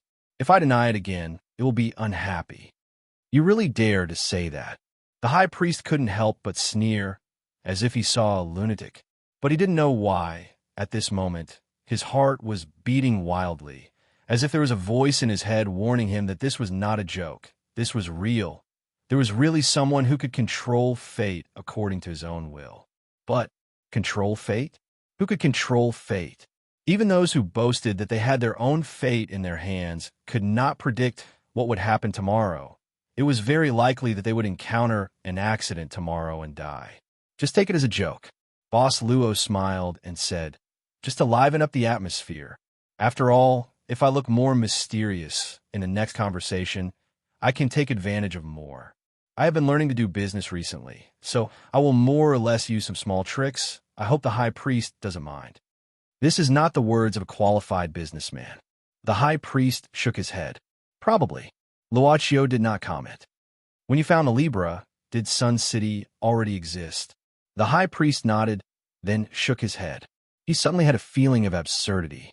He was clearly in control of everything. So why did things suddenly take a turn for the worse? And why did something that he could not understand appear? This was like a joke played by fate. Perhaps all living things were just toys in the hands of fate. When I found Sun City, it was just a dead city. The high priest recalled and said, "The Libra has the ability to weigh a person's good and evil and divide good and evil. The residents in the city are all divided by this ability?" Luaccio thought for a while and said, "The soul is divided, and the souls after the division are reborn, just like the tail of a gecko. No wonder it can duplicate two complete people who are exactly the same." As he said, Boss Luo shook his head. "Yamanlana told me that the people in the pool are divided and belong to the ugly side. They exist as batteries to provide energy for Sun City." Now it seems that the high priest did not tell Yamanlana the truth. "Oh." The high priest narrowed his eyes. Boss Luo said casually, "If it is like what Yamanlana said, naturally there is no way to explain the people in these containers. After all, as far as I can see, Yamanlana, Claudia, there are already 3 of them now. The one who was sleeping in the container, the one who was stabbed in the abdomen by the high priest, and the one who was commanding the people in the palace to resist the giant beast." You know Claudia?" The high priest suddenly asked in a deep voice. "We're classmates," the boss said frankly. "Recently, due to personal reasons, I enrolled in Claudia's school. So I know some things about the high priest, about you, Professor Siejidu. By the way, the reason why I came to the desert is also because of Claudia's request. She wants to find clues about Professor Siejidu's disappearance from here." The high priest was silent. Boss Luo waited patiently. The high priestess let out a sigh of relief. "I never thought that she would come here. It seems that I did something unexpected in the outside world." Boss Luo thought for a while and said, "It seems that the souls divided by the Libra also have some flaws." The high priest said calmly, "After all, they are divided into the good side and the evil side. Their personalities and behaviors are more or less different." "Then what about the high priest?" Boss Luo asked curiously. "Which one are you?" "I am Siejetu." Boss Luo nodded. "If they leave the temple for too long outside, the people who are divided from the outside will turn into sand. They can't maintain it for long." The high priest said helplessly, "Their bodies are created from the sand of the desert here. The implanted souls give them the ability to move. But leaving the temple, actually, if they leave the Libra for too long, their souls won't be able to replenish their power. Their souls will disappear, and their bodies will naturally turn into sand." "What a pity." Boss Luo suddenly shook his head. The high priest frowned and said, "What's a pity?" Boss Luo said, "It seems that the souls divided by the Libra are only one-time consumables. No matter how good the quality is, they can't be stored for a long time. This kind of soul doesn't even have value. However, the ability of the Libra itself is already a priceless treasure." The high priest said in a deep voice, "The transformation of matter has to follow the law of equivalence. Those giant beasts in the desert." Luaccio shook his head and said, "It's actually the ugly side of these people. The folk customs in the City of the Sun are relatively simple. Although there are some residents who have developed bad habits, I don't think their nature is bad. They are kind. But even if they are kind, there is no guarantee that they won't be infected with bad habits. Of course, if someone controls the spread of desire behind the scenes, it will spread very quickly, just like the snakes in Eden. Pure humans are more susceptible to temptation." The high priest smiled faintly. "This is an interesting experiment. As for the giant beasts in the desert, their origin is indeed the ugly side of the division. I started 2 experiments at the same time in Sun City, teaching the good people desire and trying to make the ugly people learn to be grateful. But it was a pity that those with an ugly side would never learn to be grateful. They would even fall into insanity due to the injection of beauty, eventually mutating into giant beasts that only knew how to break. And when kind people were infected with desire, they would also become giant beasts. Different types, different methods, but the same results are obtained." Boss Luo asked curiously, "What is the conclusion of the high priest?" The high priest said expressionlessly, "Humans go crazy because of kindness and self-destruct because of desire. Humans, from birth, walk on a path of self-destruction. War, invasion, fighting for love, fighting for family, fighting for the country, competitiveness, dissatisfaction, never-ending pace. In the end, only sadness is left. Boss Luo thought for a moment and said, under modern civilization, there have been many happy individuals, and these individuals are small families. But the invasion is still there. It's just that the mode has changed. The high priest mocked. The process of civilization is still barbaric. There are many people who want to redeem it, but there are more humans who don't want to redeem it. Since Eve plucked the apple in Eden, there's only one fate for humans. The fate of humans, Boss Luo thought of Araya, but he didn't intend to refute the high priest's words. Under the entire Araya system, there was indeed only one fate for countless subworlds, unless one of these subworlds could transform into a perfect world. Subworld number 003, where he was originally on the path of destruction, but because of him, it was forcefully delayed for a few decades. You can't refute it, right? The high priest's eyes lit up slightly. Because everything I said is happening every day. The world outside is showing a tragedy that makes people helpless all the time. Believe me. Boss Luo glanced at the high priest and sighed. Your Excellency, I don't mean to refute your point of view. I just want to understand your point of view. So, don't do anything unnecessary to me. If you try to disturb me again. The high priest's face suddenly turned pale. His heart was in severe pain, cold sweat dripped down, and his brain felt like it was going to explode at any time. He felt unprecedented weakness, panic, and fear. The claws of death seemed to have firmly grasped his heart. But this feeling only lasted for a moment. In a moment, he felt like he was going to collapse. Do you feel better? The high priest nodded with a pale face. There was a hint of respect in his bitter smile. An existence like you has probably never felt the control of fate. Maybe. Boss Luo shook his head and said, my appearance here today is also a kind of fate's arrangement. However, the fate that you can see, know, and believe in is somewhat different from the fate that I can understand. How enviable. The high priest sighed heavily. Just like the black slaves living in Africa, they can never believe in the luxury of the European nobles. What kind of existence are you? God, demon, or a new creature that has surpassed the evolution of human beings? Me? Boss Luo smiled and said, I am me. I only have one identity. Just like you. High priest, you only have one identity. He was silent for a long time before he said seriously, I need to create the perfect weapon, awaken the remnant soul in the Libra, and completely control the power of the Libra. This is the only way to separate good and evil from the world. The way to make Eden beautiful forever is to make Eve never pluck that apple. But first, I need to make Eden appear. Chapter 1551. The Eden he spoke of naturally had nothing to do with the paradise in mythology. The so-called Eve, the snake, and the apple was just a metaphor. What the high priest wanted to create was a world without pain. The method was very simple, to use the power of the scales to divide the good and evil of all humans, and only keep the good side for the Garden of Eden. Then, no longer spread the seeds of desire to the pure Garden of Eden.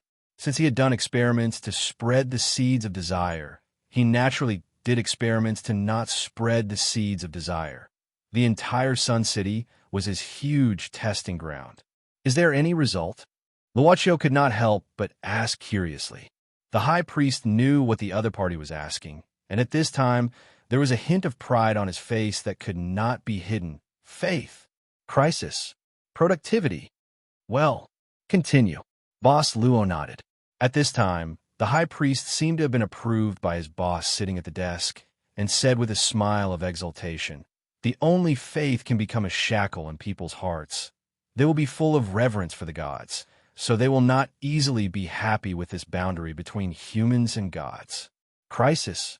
Crisis is an external factor that ensures the condensation of their faith time and time again. Humans cannot be at ease, but unprecedented crisis can make them completely united. Finally, productivity.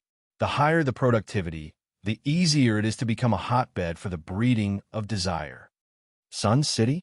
Boss Luo thought for a while and nodded. This is the reason for the strange ecological environment of Sun City. Why do we need to bring out royalty If only faith is left, shouldn't loyalty be higher? The high priest smiled and said, "After all, this is only a model before the final goal. I need to collect data on the formation of royalty and try to avoid its appearance before the next experiment. In the next Sun City, there will be no more royalty." Luochio said, non-committally, "If only the theocracy is left, the moral requirement for the theocracy can probably be described as just harsh." "This is a long process," the high priest said in a deep voice. The high priest said in a deep voice, "It took tens of thousands of years to create the society we have today. To create another perfect world, it is naturally impossible to do so in a short time. But as long as the method is right, it will come true one day." The correct method. Boss Luo smiled. He wanted to ask who would be the one to decide if this method was correct or wrong, but after some thought, he decided not to say it. "I wonder if the high priestess has thought of something." "What?" Boss Luo said indifferently. "Your Excellency, have you ever thought about whether the scale in your hand has the ability to divide the good and evil of all humans in the world? The City of the Sun may be able to, but when compared to thousands and tens of thousands of times, does it have enough ability?" "Sure," the high priest said confidently. "This Sun City was not as big as it is now. In my first experiment, Sun City was only the size of a manor. But with the increase of residents here, the scope of Sun City is constantly expanding. Now, Sun City has a population of more than 200,000 people, which is the current scale." Boss Luo said, "It seems that there's still one thing that you did not lie to the princess, and that is, the people in the pool are indeed used to provide energy to stabilize this space. However, they're not the evil side, but the true body." The high priest was silent, but he subconsciously looked at Yamanlana, who was behind him in the shining shackles, and he didn't know if she was alive or dead. "Your Excellency," Boss Luo called the high priest back and looked at him calmly. "When all of this is realized, please tell me, how can you ensure that, as the creator of all of this, you, who is like a creator in this new world, how can you ensure that you will not develop desires? After all, compared to the long process of self-destruction that occurs after a human develops desire, a creator will self-destruct faster after developing desire. Right?" "I am ready." The high priest was silent for a moment, looked at Boss Luo, and said word by word, "I am ready. After this, there will be a just and self-disciplined God." Luochio opened his mouth, then nodded. "I see. I can feel your determination. Your Excellency, may I ask, is there anything I can help you with?" The high priest frowned and said, "You can't help me. The price you have to pay for helping me is to take away the Libra and my materials. After losing these things, I will have nothing. What you can do is to stand by and do nothing." He really considered a lot. For example, he had already thought that even if the world could really divide good and evil through the power of the Libra, could the power of the Libra also divide this strange guy in front of him? If it couldn't be divided, the other party would be an unstable factor in the new world. But he couldn't say this. He was afraid that this strange negotiation would end. Luochio shook his head. "Your Excellency, I can feel your determination, but I don't see what you really want." I said, "I can sell you what you really want in exchange for the Libra and these materials in your hands." The high priest shook his head. "I can't resist, at least for now. I don't even have the ability to protect the Libra and these materials. You can take them away at any time. There's no need to say so much to me, but I won't give up the Libra." I said, "Rules are rules." Boss Luo said calmly, "I won't steal your things. I will only trade for whatever you really want, such as resurrection." The high priest's gaze changed slightly. Boss Luo looked at him and said slowly, "A true resurrection, without any flaws, is the original, the one who died in your arms in the war. Your Excellency, your sister, Amino." "How did you know?" The high priest pressed his hands on the table and stood up abruptly. He had never lost his composure like this before. Now, he was like a mortal who had fallen from the altar and lost everything. His face was filled with panic, urgency, and fear. "I will know what I want to know, and also what I should know. Boss Luo said casually. Just treat it as the intelligence that a merchant should have. After all, the goods we sell are somewhat special. Amino, my sister, the high priest muttered to himself, as if he had fallen into a state of despair. At this moment, bang! A loud noise, a crazy roar, and an eagle-headed creature appeared. First the wall broke, then the rocks fell, and then it crashed into the room. The crazy roar echoed in the last secret room. The fleshy wings spread out like webbed claws, and also like the palms of a demon, spreading out to the extreme. Its scarlet eyes, hot air billowed from its nose, and its sharp beak overflowed with saliva. This pharaoh of the kingdom was a mutated creature. In the end, it destroyed everything, broke through all the obstacles set by the high priest, and appeared in front of the high priest. The high priest could not help but frown. He found that the moment the mutated pharaoh appeared, the mysterious young guard who was talking to him had disappeared. Even a chair that he sat on and the table that he used, they all disappeared. It was easy to find the way back to the pharaoh's chamber. After all, she grew up in the palace. After putting on the golden armor, the little maid Elaine found that her physical strength had become unusually good, and it was as if she did not need to use any strength to run. Lord Lamp God, Lord Lamp God, Lord Lamp God. Before the person had even run into the main hall, the little maid's voice had already spread into the main hall, echoing. Then, a figure quickly ran up the stairs to the throne and respectfully knelt down. The red lamp god was sitting on the throne, snoring. At this time, he quietly opened one of his eyes to take a look, then closed it again. Lord Lamp God, you are amazing, the little maid said excitedly. I really defeated the giant beast. So amazing. The red lamp god stretched slowly and yawned. Humph, it's just a matter of waving my finger. Don't make a fuss about nothing. How about it? Have you seen the power of this lamp god? The little maid quickly nodded and said, Yes. I now believe that Lord Lamp God can bring happiness to the princess. Can you not mention this wish? I haven't thought about how to do it yet. Of course. The red lamp god snorted and said, It's just giving happiness to a mere mortal. It's just a small matter to this lamp god. Humph. So, how can I make that princess happy? Why does a woman want to be happy? Damn woman. This lamp god hates women the most. Lord Lamp God, what are these? The little maid Elaine pointed at a pile of things on the floor.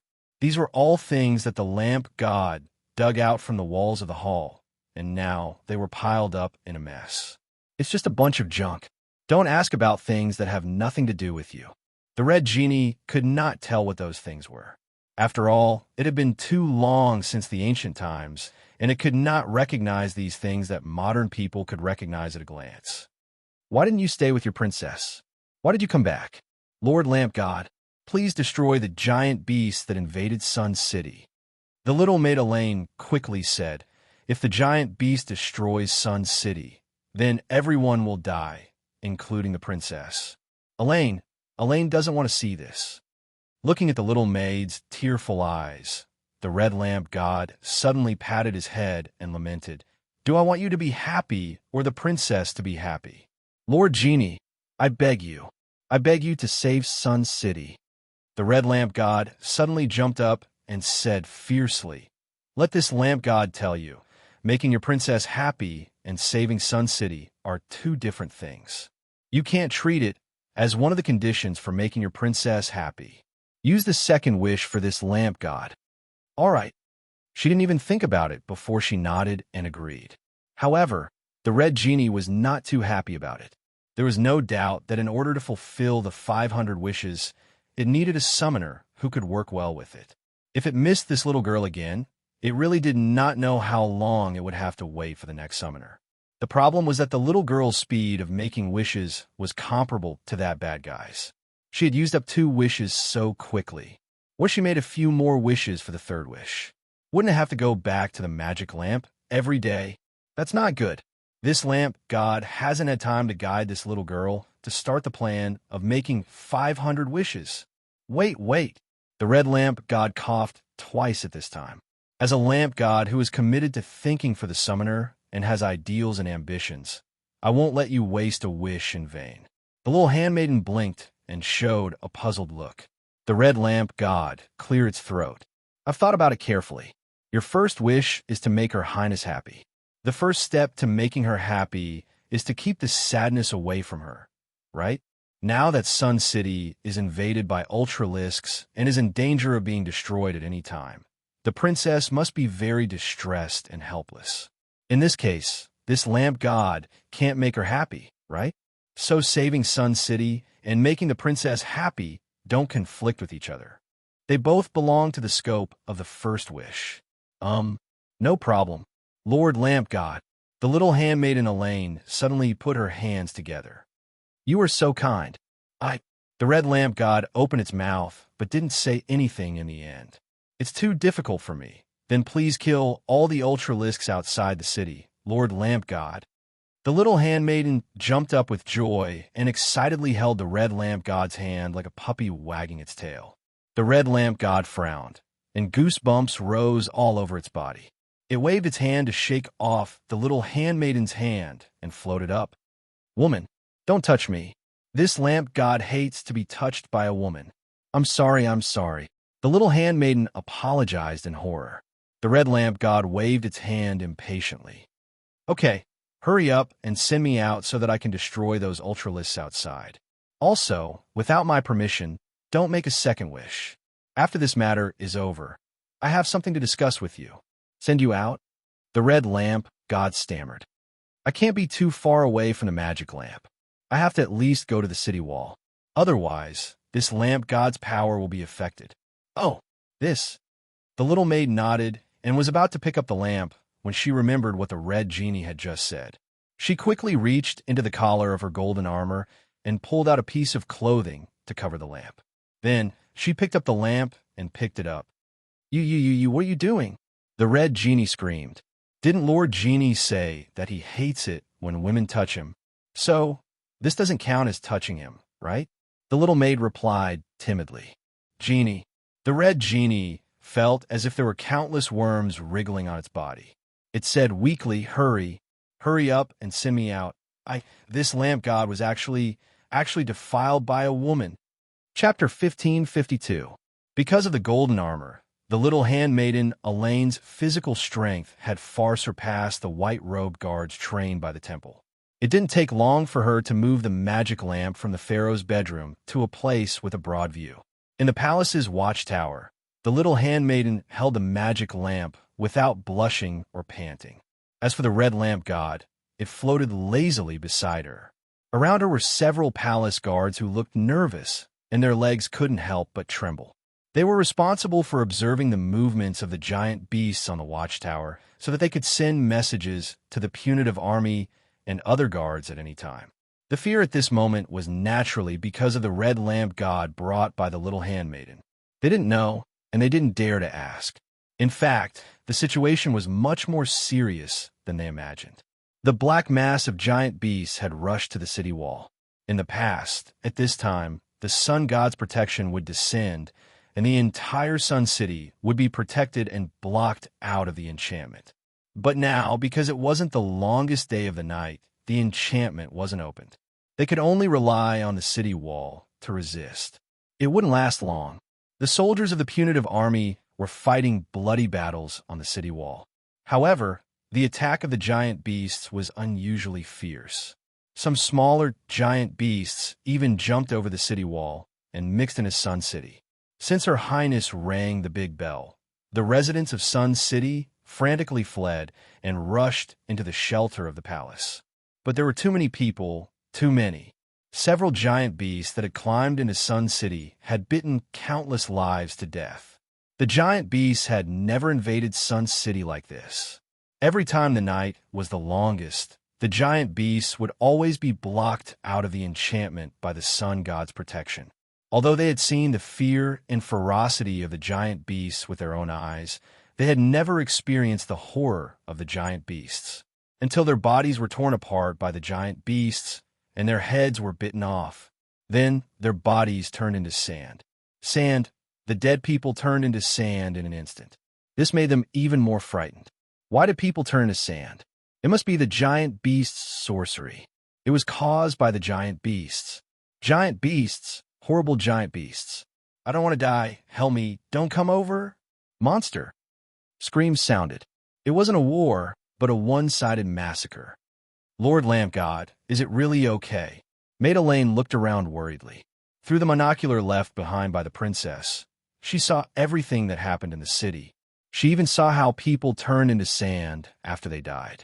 If it wasn't for the fact that the genie was right beside her, the little maid wouldn't have fared any better than the refugees. That's strange. Turning into sand after death. What happened?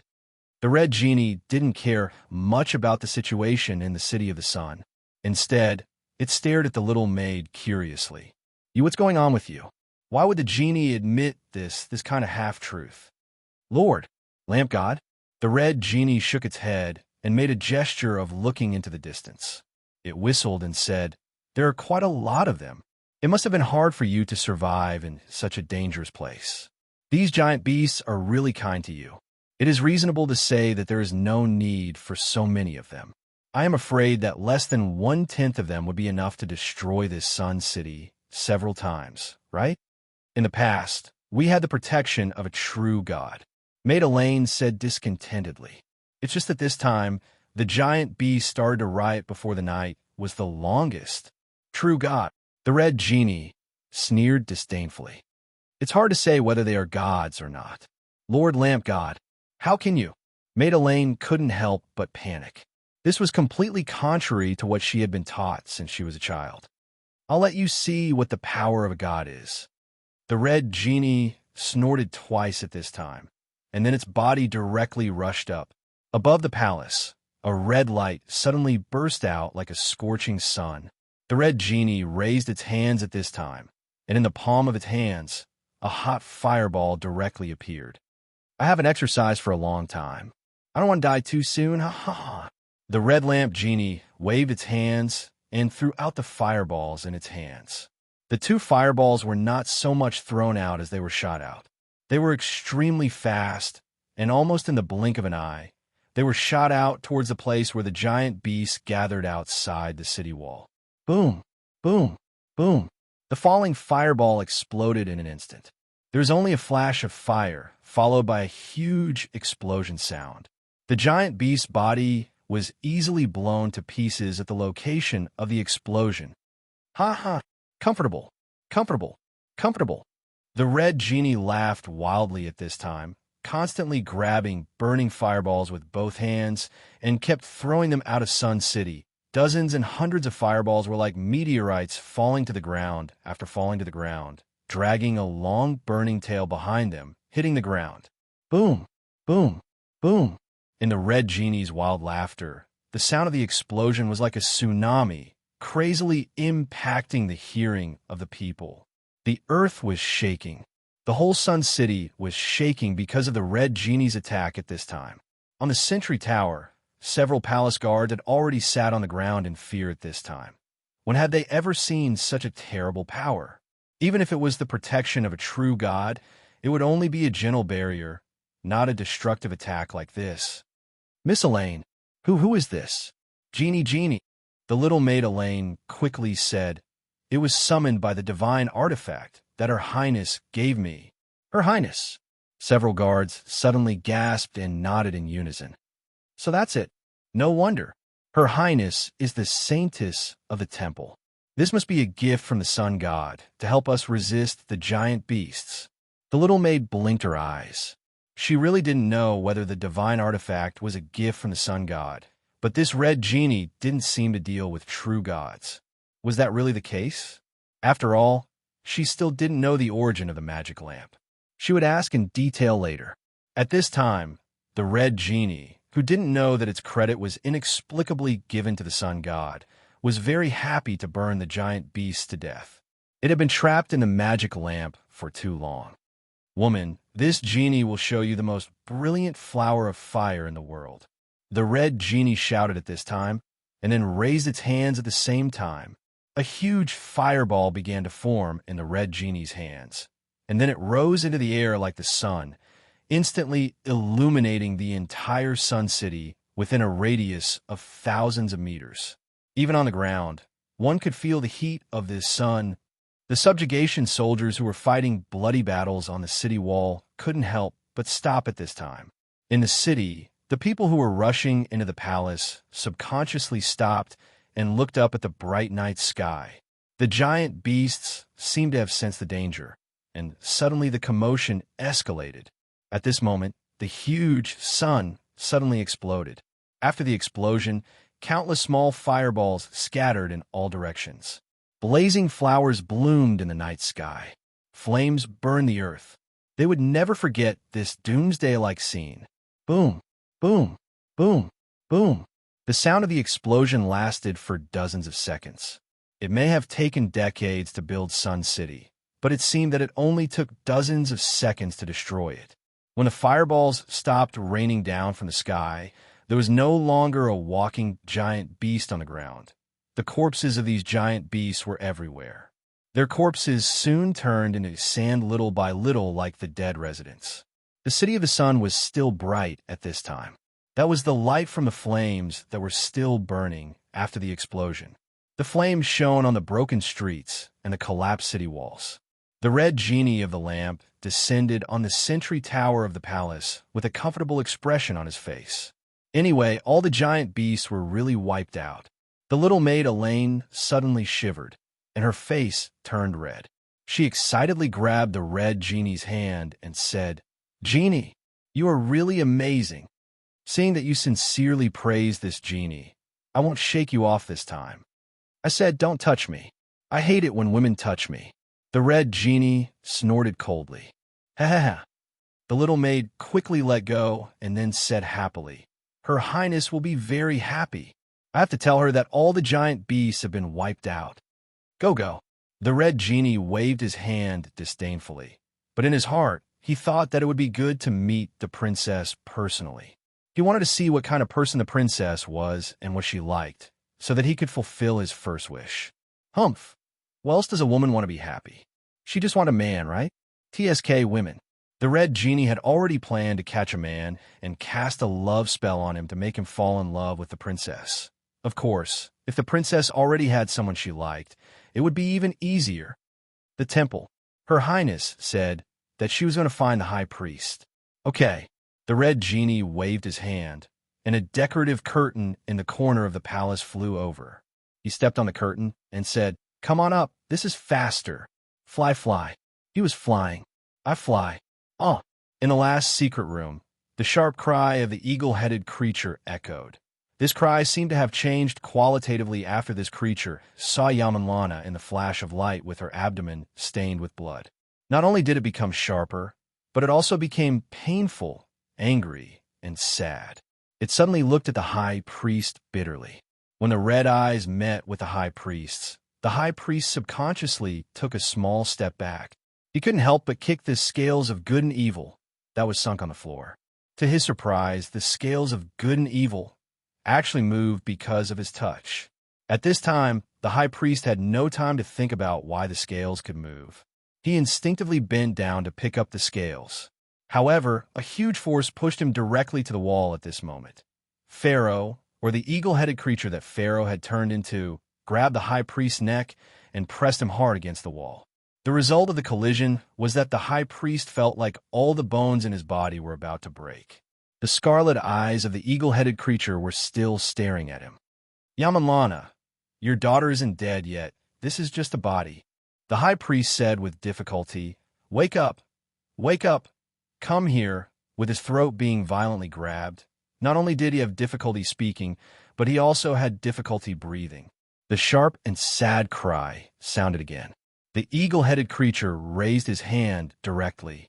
His fingers were like sharp thorns, piercing directly into the high priest's chest and abdomen. The high priest's eyes were instantly bloodshot because of this horrible pain. A mouthful of blood gushed out from his throat. The eagle-headed creature suddenly pulled out his hand, then grabbed the high priest's arm and used his body as a hammer, crazily slamming him on the floor. Again and again, again and again. This hard floor was smashed into cracks one after another. Finally, The eagle-headed creature exerted its strength for the last time, smashing the high priest's body into the floor. His body was twisted, as if he had lost the support of his bones. Blood overflowed from his eyes, ears, mouth, and nose, making him look like mud. After that, the eagle-headed creature jumped in front of Yamanlana. Its hands directly grabbed the light that imprisoned Yamanlana. The light was so hot that when its hands just grabbed it, there was a sizzling sound of burning. It wanted to tear the light apart, but the burning made it suffer great pain, so it screamed miserably. Blood dripped, drop by drop, as if she heard something. Yamanlana's gradually fading consciousness got a trace of clarity. Her vision recovered from the darkness, and she saw blurry blood. Yamanlana raised her head with difficulty. "Don't do this. Do you know, after the next reincarnation, all of this will start again? I will still be Yamanlana, your daughter. What you are doing now is just..."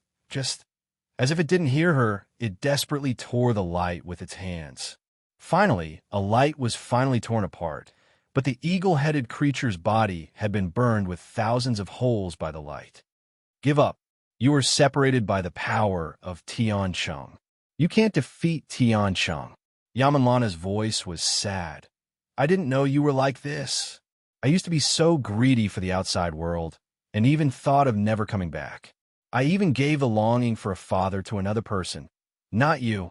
Even so, even though I'm so despicable, is it worth it? Its hands tore another light, but there were still dozens of light on Yamanlana's body. But it seemed that it had used up all its strength, and its hands were hanging down weakly. Yamanlana. It raised its head again, and the behemoth was beyond Yamanlana's understanding of the behemoth. It was talking. Suddenly, it grabbed the flash with both hands as if there was an endless amount of power gushing out from its body. This time, it easily tore the flash apart. The light was torn apart one by one, and Yamanlana's body was gradually freed. Your wish.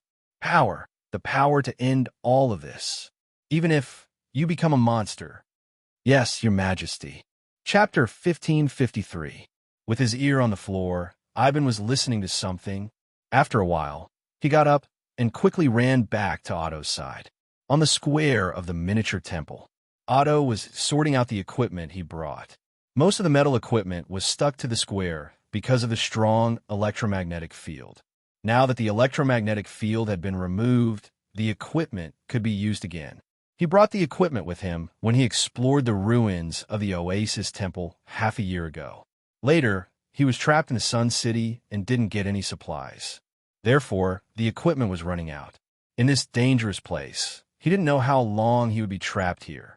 Seeing that the bullets in his hand were about to run out, Otto had to make a desperate decision. He didn't want to be trapped in the Sun City for the rest of his life. His life was so long that he had traveled all over the world. How could he be trapped in this small place? "Sir, what are you doing?" "I'm using the rest of the things to make something more powerful." Ibn naturally didn't know what it was, but he felt that it was very powerful. He nodded and quickly said, "The commotion outside seems to have stopped. I don't know what happened just now. It's like we're surrounded by giant beasts. It's normal that it stopped. I didn't want to cause too much chaos." Otto, the night watcher, said calmly, "It's just releasing a giant beast hiding in the palace. We can still clean up the mess if more people die." Although Otto said that it was easy to kill more people, Ibn felt a chill down his spine. This man was really cold-blooded. At this moment, night watcher Otto put his backpack on his back and looked up at the miniature godly temple in front of him. "Ibn, if you can't get out this time, be prepared to stay in this damn place for the rest of your life." "What about you?" Ibn asked subconsciously. Night watcher Otto didn't answer. He just glanced at Ibn indifferently and suddenly said, "Did you know that you have another name? That is your original name. It's your original name." "What name?" Ibn opened his mouth. "How come I don't know?" "You're called Arya." Night watcher Otto patted Ibn's shoulder. "Just like now, he's also a guy who values money as much as his life. This Mr. Night Watchman is actually a guy with something wrong with his head," Ibn thought to himself. But this time, a loud gunshot suddenly rang out in the spacious square. Ibn raised his hand in fright and saw a figure quickly walking into the square. It was Her Royal Highness. The princess stared at Ibn and the night watcher with a sharp gaze and said coldly, "This is an important place in the temple. Who are you people? Why are you here?" The night watcher didn't say anything. He just frowned as if he was thinking about something. Ibn was stunned, and he opened his mouth to say, "You are the real princess, not the fake one. Disguise?" The princess was stunned. She frowned and asked in a low voice, "You've seen her? Her Highness knows about this?" Ibn immediately panicked. He instinctively felt the danger and quickly shook his head. No, I don't know anything." However, the princess fired another shot, and the bullet hit Ibn's feet. He was startled, and his body started to tremble. "Breaking into the temple is a capital offense. I will execute you too in the name of the princess." Hearing the word execution, Ibn became even more panicked. He subconsciously looked at Night Watcher Otto, but this Night Watcher didn't care at all. He just carried his backpack and walked toward the miniature temple. The princess snorted and was about to shoot again. However, Night Watcher Otto raised his arm, and a cold light flashed. The divine weapon in the princess' hand was knocked out of the princess' hand. Flying, a palm-sized throwing knife had actually struck the pistol in his hand with great precision. The princess was shocked by Otto's skills and thought about what to do. However, Night Watcher Otto said calmly, "You don't have the right to execute me. I'm not from Sun City." "Then, even if I am, you don't have the right to execute me. It's not certain whether you're the real princess or not." "What did you say?" The princess frowned. Ao Toa said as he walked, "You didn't plan to kill us. If you wanted to kill us, you could have aimed at our vital parts at the beginning instead of warning us. There's confusion in your eyes. You're the one who wants to find the answer." "That's right. You just want to find answers." Who are you?" Night Watcher Otto said calmly, "I'm just a lost person who wants to go home. There is someone here who wants to stop me from going back. I plan to kill him." Wait. The princess quickly stopped him. However, Night Watcher Otto ignored her and walked into the miniature temple. Ibn stayed where he was and looked at the princess awkwardly. Then he stood on his tiptoes and sneaked away. From now on, he didn't plan to follow this Night Watcher anymore. He didn't see the wealth that Night Watcher promised him. Instead, he almost lost his life several times. Stay here for the rest of his life? He grew up here, and there was nothing wrong with staying here for the rest of his life. The outside world was full of temptations. He wanted to go out, but he was also afraid that he would never be able to come back. He always felt that he was a person who didn't want to leave his hometown. He always felt that there were many things that he missed in his hometown. However, in Sun City, he was just an orphan with no family. "Stop. One more step, and I will kill you." Bang! The princess who had picked up the divine weapon, pistol on the ground, fired another shot at Ibn. He was so scared that he quickly raised his hands in horror and said, "Why is it me every time? You follow me in." The princess shouted coldly. Ibn felt that fate was teasing him, but it seemed that he couldn't escape the fate of going in. The flying curtain soon arrived in front of the temple deep in the palace and landed. The little maid jumped down and looked around. Her face was full of doubts. "Why is there no one here? The lights are not on. Is it because they escaped?" "Woman, haven't you been here before?" the red lamp god asked casually. The little maid Elaine shook her head. "There are rules in the palace. We are not allowed to get close to the temple. There used to be many white robe guards here, but now no one can be seen." She saw many piles of sand on the ground and couldn't help but think of the people who were bitten to death by the giant beasts and turned into sand. She couldn't help but have a certain guess in her heart, but she felt that this idea was too frightening. She quickly shook her head and threw this thought to the back of her mind. "Master Lamp God, what are you doing?" The little maid suddenly opened her eyes wide. The red lamp god began to dig the ground. The red lamp god pried opened the floor of the temple one by one and pulled something out from the ground. It was something that looked like a long rope. "It is here." The red lamp god pulled the rope out from the ground and directly broke it in front of him. Sparks and lightning flashed at the broken part of the rope. The little maid Elaine's face paled, and she quickly hid behind the red genie's back. This thing is everywhere in the underground of Sun City, like a spider web. The red lamp god touched the broken part of the rope with his finger and was directly electrocuted.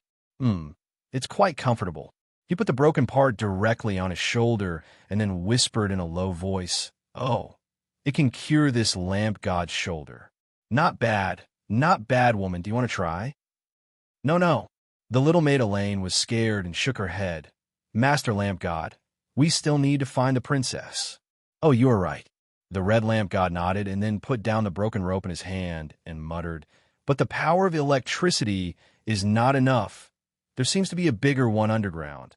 I don't know if the effect will be better." Because in its perception, all the thick black threads in the city were ultimately gathered in this temple. And, if it had time, it would take some time to massage and relax. The lamp god once again boarded the flying curtain. When it was about to start again, for some reason, its face suddenly changed slightly. It looked at the temple in front of it in surprise and felt a terrifying aura coming from something. It couldn't feel how strong this aura was. Perhaps it was very weak, not even 1/10 of its own. However, this aura was like looking down from the top of a pyramid, and it was the guy in the middle of the pyramid, which made it feel scared and frightened. Here it comes again, this terrifying and strange aura. "Master Lamp God, what's wrong with you?" The little maid asked curiously. "Why do you look so scared?" What are you scared of?" The red lamp god said, "I am the greatest lamp god in the world." "Yes, this lamp god is great. There is nothing that can make this lamp god afraid." "Sit tight. I'm going to speed up. How can I let a woman look down on me?" "Women. 1, 2, 3. The pharaoh with the head of an eagle and the body of a human was tearing the lights apart faster and faster. Finally, the last 2 lights that were holding Yamalana's body were also torn apart by the frenzied pharaoh. It held Yamalana, who was bleeding profusely, in its arms. It did not know how to treat Yamalana, so it just covered Yamalana's abdomen with its palm. It did not do anything else, just stood there quietly. But miraculously, Yamalana began to feel that her strength seemed to be recovering, and the pain in her abdomen also disappeared little by little, and even started to heal. But she was still weak, so she needed to lean on the pharaoh to keep herself from falling. "It has been a long time since I was in your arms." Yamalana lowered her head and murmured, "How long has it been since you held me in your arms since that night?" That night, the pharaoh, who was holding the sword of the king, killed his queen with his own hands. Since that night, he did not hold her with his own hands. He said that his hands were no longer worthy of holding his daughter. He was just a sinner. Then, they became estranged and quarreled every time they met. Since that night, you have become like this. Yamalana's voice was hoarse, and she held the ferocious eagle head in front of her with both hands. "Even so, no matter what, I will help you recover. That is why I went to the outside world." That was why she listened to the high priest's advice and went to the world where God lived to learn the knowledge of God. After that night, the high priest appeared in front of her. "Yamalana, you have to inherit the will of your mother, and like her, find a way to save Sun City in the world where God lived." She became Claudia, the adopted daughter of Professor Siegiru. Every once in a while, she would go back to Sun City and bring back what she learned outside. She kept all her memories. And the other one, the one who was separated by the scale, could only keep one side of her memory every time she acted as a substitute. But now, it seemed that Yamalana did not even know whether she was the real Yamalana or Claudia. Maybe in the process of changing identities again and again in the past 10 years, she was no longer the original herself. Just like the residents of Sun City, just like her father, just like the behind-the-scenes, Yamalana had always been playing with the high priest, serving as the material for him to make weapon. She suddenly felt that the man who fell on the ground, who was as soft as mud, was so terrible, more terrible than the giant beast outside the city. On the ground, Yamalana was shocked. She saw that the high priest, who was supposed to be lying on the ground with all his bones broken, had crawled out and crawled in front of the scales of good and evil. Yamalana was shocked. She was surprised by the high priest's terrifying perseverance. How strong must his will be to be able to drag this body with no intact bones, and even the chest and abdomen were pierced through? There was a horrible bloodstain on the ground. He crawled over, dragging this bloodstain with him. The pharaoh with an eagle head and a human body felt Yamalana's movement, so he turned his head and looked at the high priest who was stretching his hand to the scales of good and evil on the ground, and his eyes flashed. Yamalana, which one do you think I am? The high priest showed a smile to Yamalana. The pharaoh with an eagle head and a human body also took action at this time. He spat out a ball of fire directly from his mouth. The moment the fire came, the high priest suddenly roared, grabbed the scale, and threw it out. In a furious laughter, the high priest's body was burned into ashes by the fire. In an instant, the scale that was thrown out directly hit a container pillar in the distance. In a container, there was a human body that looked exactly like the high priest. In other words, this was the original body before it was separated by the scales of good and evil. The high priest in the cylindrical container, Siajatu, suddenly opened his eyes. Chapter 1554. The cylindrical container began to slowly open, and white mist spread out from the container. Soon, the floor was covered with a layer of white frost. Siajatu, who was topless, walked out of the container expressionlessly. His eyes were sometimes cloudy and sometimes clear. After a few rapid changes, he finally regained his luster. The pharaoh didn't choose to attack Siajatu, who just woke up from the container. It just showed an alert posture, as if it was facing a powerful enemy. Yamalana didn't know if it was an illusion or not, but she even felt that the pharaoh seemed to be anxious at this time. I never thought that I would wake up in this way. The voice. After waking up, the voice of Siajatu's original body echoed in the last secret room. It was less indifferent than the voice of the high priest, but it was much colder than the voice of Professor Siajatu, who was Yamalana's adoptive father in the outside world. He picked up the scales of good and evil under his feet and looked at it silently. The pharaoh was more ferocious at this time, but it still didn't do anything. Actually, I have to thank you, Yamalana. Siajatu. He raised his head and looked at Yamalana with a smile. If it weren't for you, I don't think I would wake up. You? Yamalana frowned in confusion. He said indifferently, if I didn't wake up, then it means that there's only one Siajatu in the world. You also had this thought, right? In the process of changing identities so many times, didn't you have doubts about which side of the scale you are? Yamalana didn't say anything, but her eyes were constantly searching for something. She looked around the last secret room, looking at the containers that were filled with materials. Don't look for it. Your original body is not here. Siajatu seemed to have seen through her thoughts and said indifferently. But at this time, Yamalana showed an expression of I knew it. Then she smiled bitterly and said self-deprecatingly, sure enough, even I am. Siajatu shook his head. The power of the scale can divide people's good and evil. The good side, the ugly side, and ourselves. When we have both good and evil, we are complete. The high priest has never told you about this. That's why you think there are only two sides to the good and the evil. If that's the case, then... Yamalana took a deep breath and asked in a deep voice, where is the original me? Is it okay? Siajatu asked out of the blue. It's called good and evil, but it's more like the materialization of two different personalities. But in the end, it's still a castle in the air without a foundation. It will constantly remind you that you're just a fake. It's better than not knowing that you're fake. Yamalana took a deep breath, and a determined look appeared in her eyes. At least, I know that you are not the high priestess. Then, I don't have to worry about anything. Siajatu took a deep look at Yamalana and said, you're really like your mother. Yamalana said angrily, I won't let you leave with Tian Chung. Sun City will exist forever. I will liberate the people in the pool. The real Sun City should be endless like the sun, instead of a group of fake guys who use real people's flesh and blood as nourishment. Yamalana, are you going to fight against me like your mother? Siajatu sighed softly. I used to love your mother so much and regarded her as my only family member. Now, I've given my love and expectation to you. roar. Yamanlana didn't attack, but the one who attacked was the pharaoh with an eagle head and a human body. After Siegetu mentioned Yamanlana's mother, the pharaoh's reaction became extremely fierce. It had a very strong power, which was enough to tear apart the flash from Tiancheng. Therefore, the moment it attacked, the temperature of the entire secret room suddenly soared.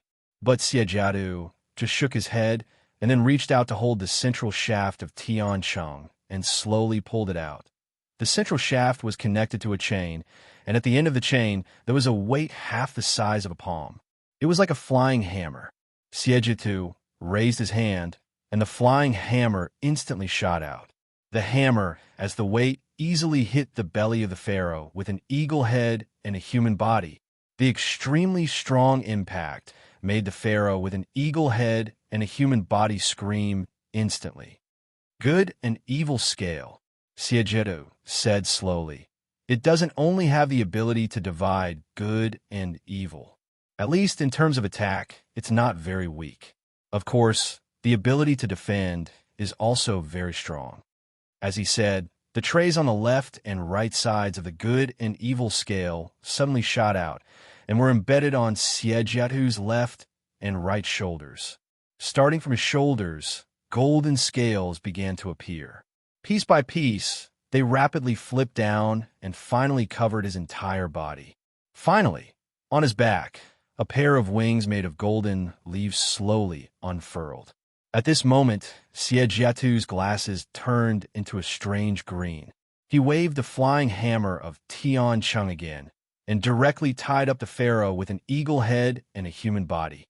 Pulling and swinging, the pharaoh with an eagle head and a human body crashed into the surrounding walls, the floor, and the ceiling again and again.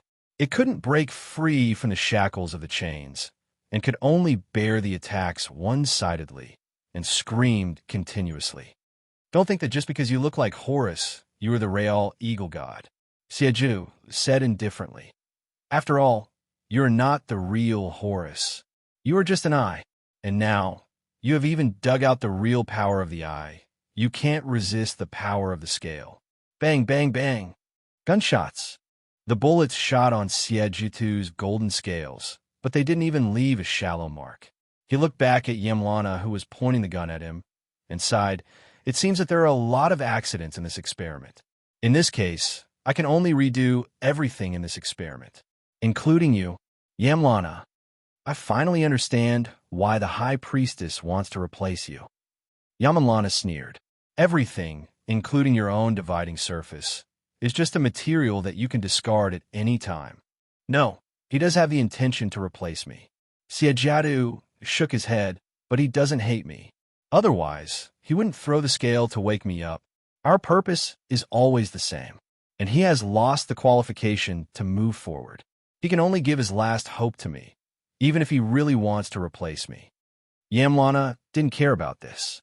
After quickly changing the magazine of the pistol, she pulled the trigger again at Siegetu, but this kind of attack was basically meaningless. It only had the symbolic meaning of resistance. Although it failed, Siegetu stretched out his hand and grabbed Yamanlana directly in the air. But as the embryo of the weapon, you are undoubtedly the one with the highest degree of completion so far. Yamanlana, your life was given by me, and now it's time for me to take it back. Yamanlana couldn't help but raise her neck, as if something was holding her neck and lifting her up. She instantly showed a painful expression of suffocation. Siegetu sighed and turned his palm, and Yamanlana flew straight to him. Soon, I will correct your wrong growth this time, and you will have a different feeling soon. Huh? The golden chain of the scale suddenly tightened in his hand. Siegetu frowned, but he saw that the pharaoh had stood up again. He couldn't help but stand up and even held the chain tightly, trying to tear the chain away from his body. You don't have to struggle, Siegetu said softly. In the next reincarnation, I will still make her fall in love with you. Here, I still keep her data. You will still meet like before, fall in love, and finally live happily together, and then give birth to a lovely daughter. The difference is that she won't be confused, nor will she become a giant beast, and you don't have to kill her with your own hands. You won't feel guilty. You will still be the pharaoh of the kingdom, and you will be the happiest man in the world. Believe me, I can give you these. So, give up. You can't break free from the power of the scale. Kacha. The pharaoh's body swelled with a blazing aura, and the golden chain of the scale actually broke the pharaoh's body in an instant. The broken pieces of the chain directly shot into the wall. The moment the chain broke, the pharaoh pounced on Siegetu directly. He actually managed to break free. Siegetu looked at this scene in surprise. While he was distracted, his waist was grabbed by the pharaoh, who had an eagle head and a human body, and he was slammed into the wall behind him. At this time, the pharaoh, who was holding Siegetu tightly, roared like a beast. Siegetu frowned, and no one knew what he was thinking.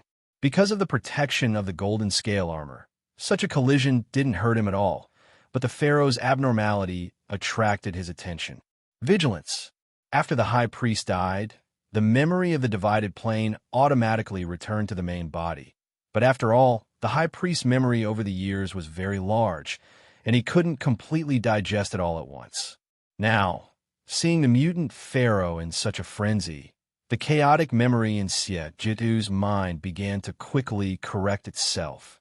He instantly swelled his arms and broke free from the pharaoh's tight grip and kicked the pharaoh away. Who did you give your left eye to? Siegetu's eyes were suddenly filled with a strange light. But the pharaoh didn't care. After it was injured, it became even crazier and pounced on Siegetu again. Siegetu snorted coldly, and the chain on the golden scale flying hammer began to shrink rapidly and finally turned into a hard long stick. The long stick directly hit the pharaoh's shoulder. Yamanlana even heard the sound of bones breaking. Father, you're too noisy. At this time, Siegetu turned around, and as if there was an invisible force in his eyes, it directly hit Yamanlana and sent her flying into the wall. Yamanlana spat out a mouthful of blood, and she only felt dizzy, as if her body suddenly fell apart. Setur, the eagle-headed, human-bodied pharaoh, crawled up once again. At this moment, a white flame was burning on its body. It was not a flame, but the blazing aura released from its body was so intense that it seemed like a flame that had materialized. Don't call me that name again, Siegetu shouted in a deep voice, and at the same time, a horrible breath was released with him as the center. What kind of breath was this? Yamanlana couldn't even get up. Her whole body was trembling, and her heart was trembling. A sense of fear from the bottom of her heart instantly deprived her of all her strength. God, what was God? You couldn't describe what God was, but when God appeared, you would know that it was a God. Seeing God, you would know it was a kind of natural shock and hint that came from a higher level of evolution of life to a lower level of life. As Claudia, Yamanlana had a lot of experience in learning modern science. She also had a lot of contact with theology, so she could clearly understand the existence of this concept, but she didn't understand why Siegetu's body had this kind of breath that only God should have. Suddenly, Yamanlana's heart was suddenly enlightened, and she said involuntarily, You're not. You are the remnant soul in the Libra. Siegetu, who was in front of her, let out a sigh of relief. The aura that made Yamanlana tremble all the time seemed to be restrained. He smiled at Yamanlana. It seems that all these years of training you didn't go to waste. At least in this situation, you can still keep calm. Yamanlana, you are really excellent. I really don't want to delete you, who has grown to this extent. You're not Siegetu. You're not him. Yamanlana stepped back in fear. The other party didn't admit anything, but what he said was enough to explain everything.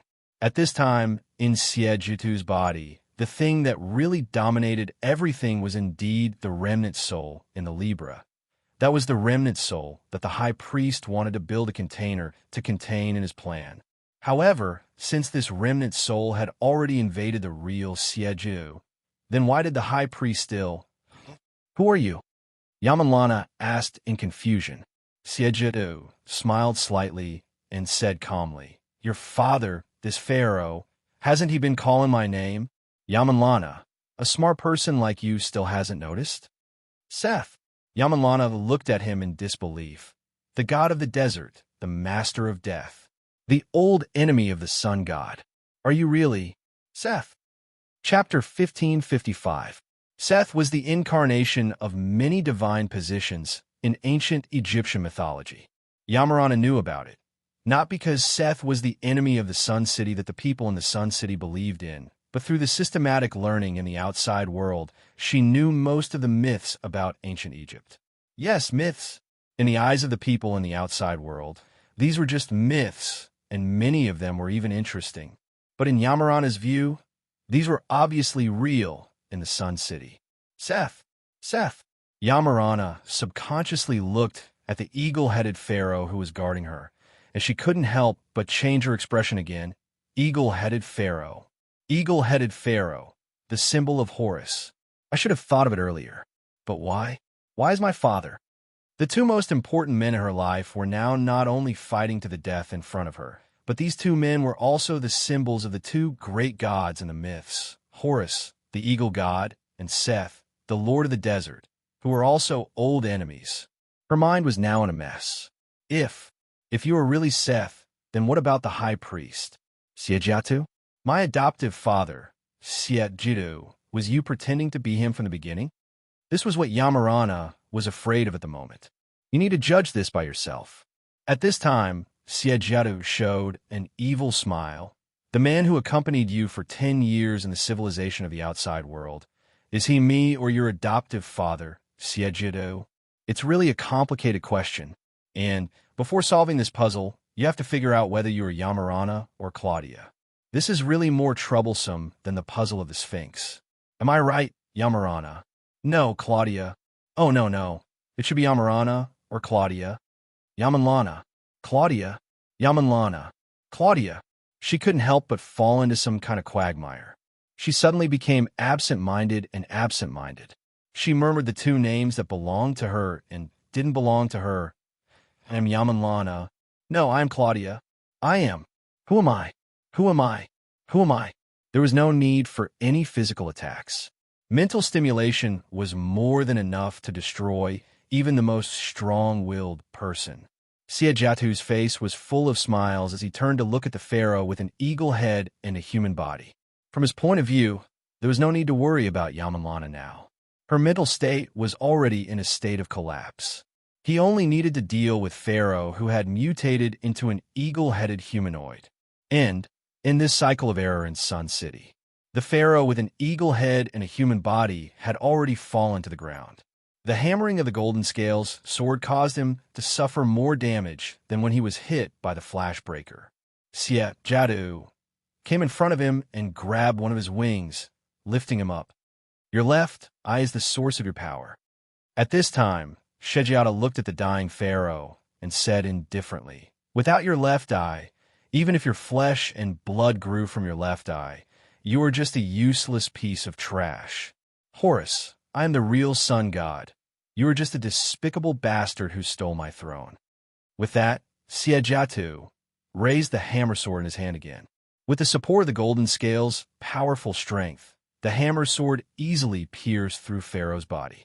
He threw the severely injured Pharaoh on the ground like a piece of trash. But his eyes focused, because the moment he threw Pharaoh out, a few more uninvited guests appeared in the last secret room. Siejatu glanced at them and said, Are you Otto? I am more interested in you than Siejatu. As for you, your highness, how do you feel after seeing yourself? There were the night watcher, Otto, and the princess who came to the temple, hoping to get support from the temple. Lastly, there was Ivan. Siejatu automatically ignored Ivan. This was a guy who posed no threat. Night watcher, Mr. Otto didn't say anything. He looked back and forth in the last secret room. He saw an eagle-headed creature on the ground, and he knew that this creature was mutated by Pharaoh. Otto had seen this Pharaoh more than once during the half-year, when he was hiding in the City of the Sun. As for Yamanlana, who was sitting on the ground and had lost her ability to move, Night Watcher, Otto wasn't surprised when he saw her. He even killed his clone without any hesitation. Of course, he wouldn't care that a princess had a clone. He didn't care, but it didn't mean that the princess who came in with him didn't care. The princess instantly frowned, and her face became serious. Chief priest, what's going on here? The princess's voice sounded a bit low and depressed. At this time, Sivu restrained his expression, as if he had turned back into the respected chief priest. He said softly, Yamanlana, as you can see, your clone in the outside world found this place and accidentally broke into the Oasis temple. I think there were some mistakes when we exchanged memories last time, so she remembered something. She became crazy and wanted to destroy everything. You know, your clone is the evil side of Libra after all. How could that be? The princess shook her head. High priestess, we have been conducting a psychological assessment of Claudia all this time. She is an evil entity with a split plane, but all the education she has received over the years has taught her how to be a kind person. She has been kind all these years, and she didn't have any evil thoughts in her heart. It is impossible for her to suddenly, because she knew everything. Siadu said indifferently, you should know that the truth is so cruel to her. Yamanlana, I'm the same as you. We're the culprits who caused this tragedy. We're the ones who drove Claudia crazy. The princess's face was slightly pale at this time, and a trace of pain flashed in her eyes. That's right, Siatu said softly again. We should atone for our sins, Yamanlana, and now, the best way to atone for our sins is to make Claudia's pain disappear forever. Disappear? The princess subconsciously looked at Claudia, who was sitting on the ground in a trance and completely immersed in her own world. Make her disappear? That's right. Yamanlana, we don't need two of you. Sieva reached out to the princess and said softly, you are the perfect one. You are the kind one. You can become the perfect weapon. Only you can really save Sun City. Come my side.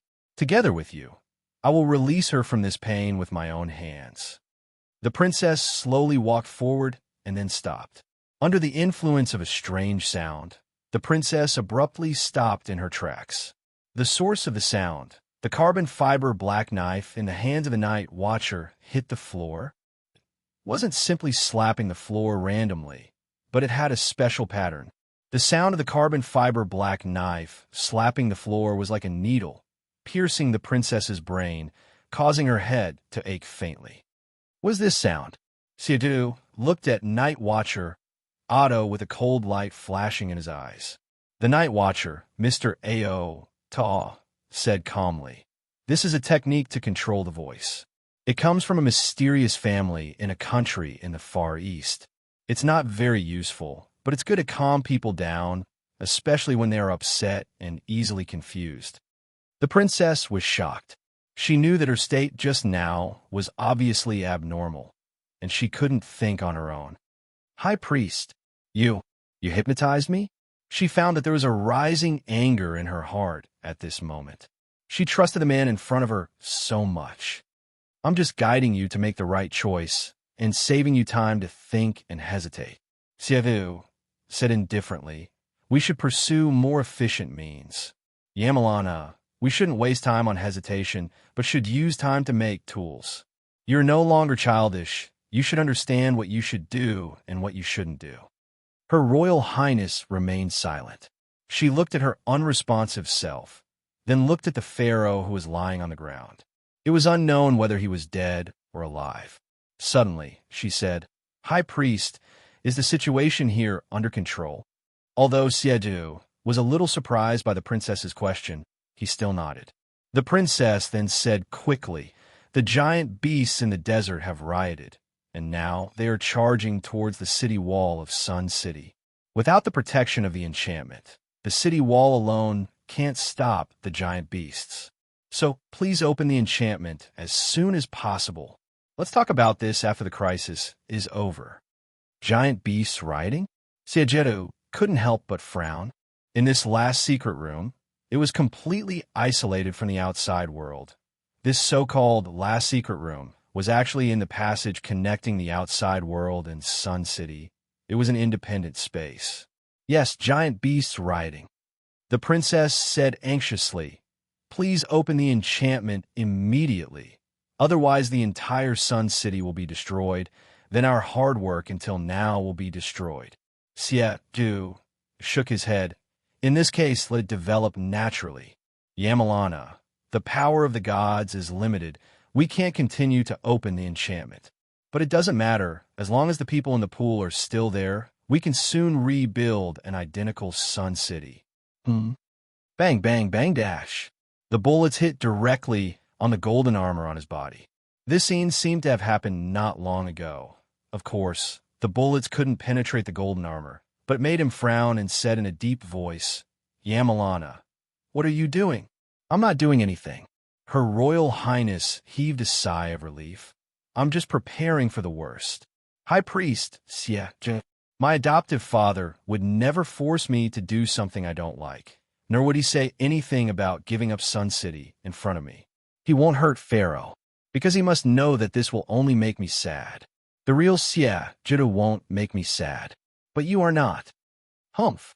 Xie Zhu couldn't help but snort. It seems that I have raised you for nothing these years. Well, you should return to the most primitive material like everything here. I will rebuild a new Sun City. Since the giant beasts outside are rioting, that's good. It saves me the effort of destroying this place.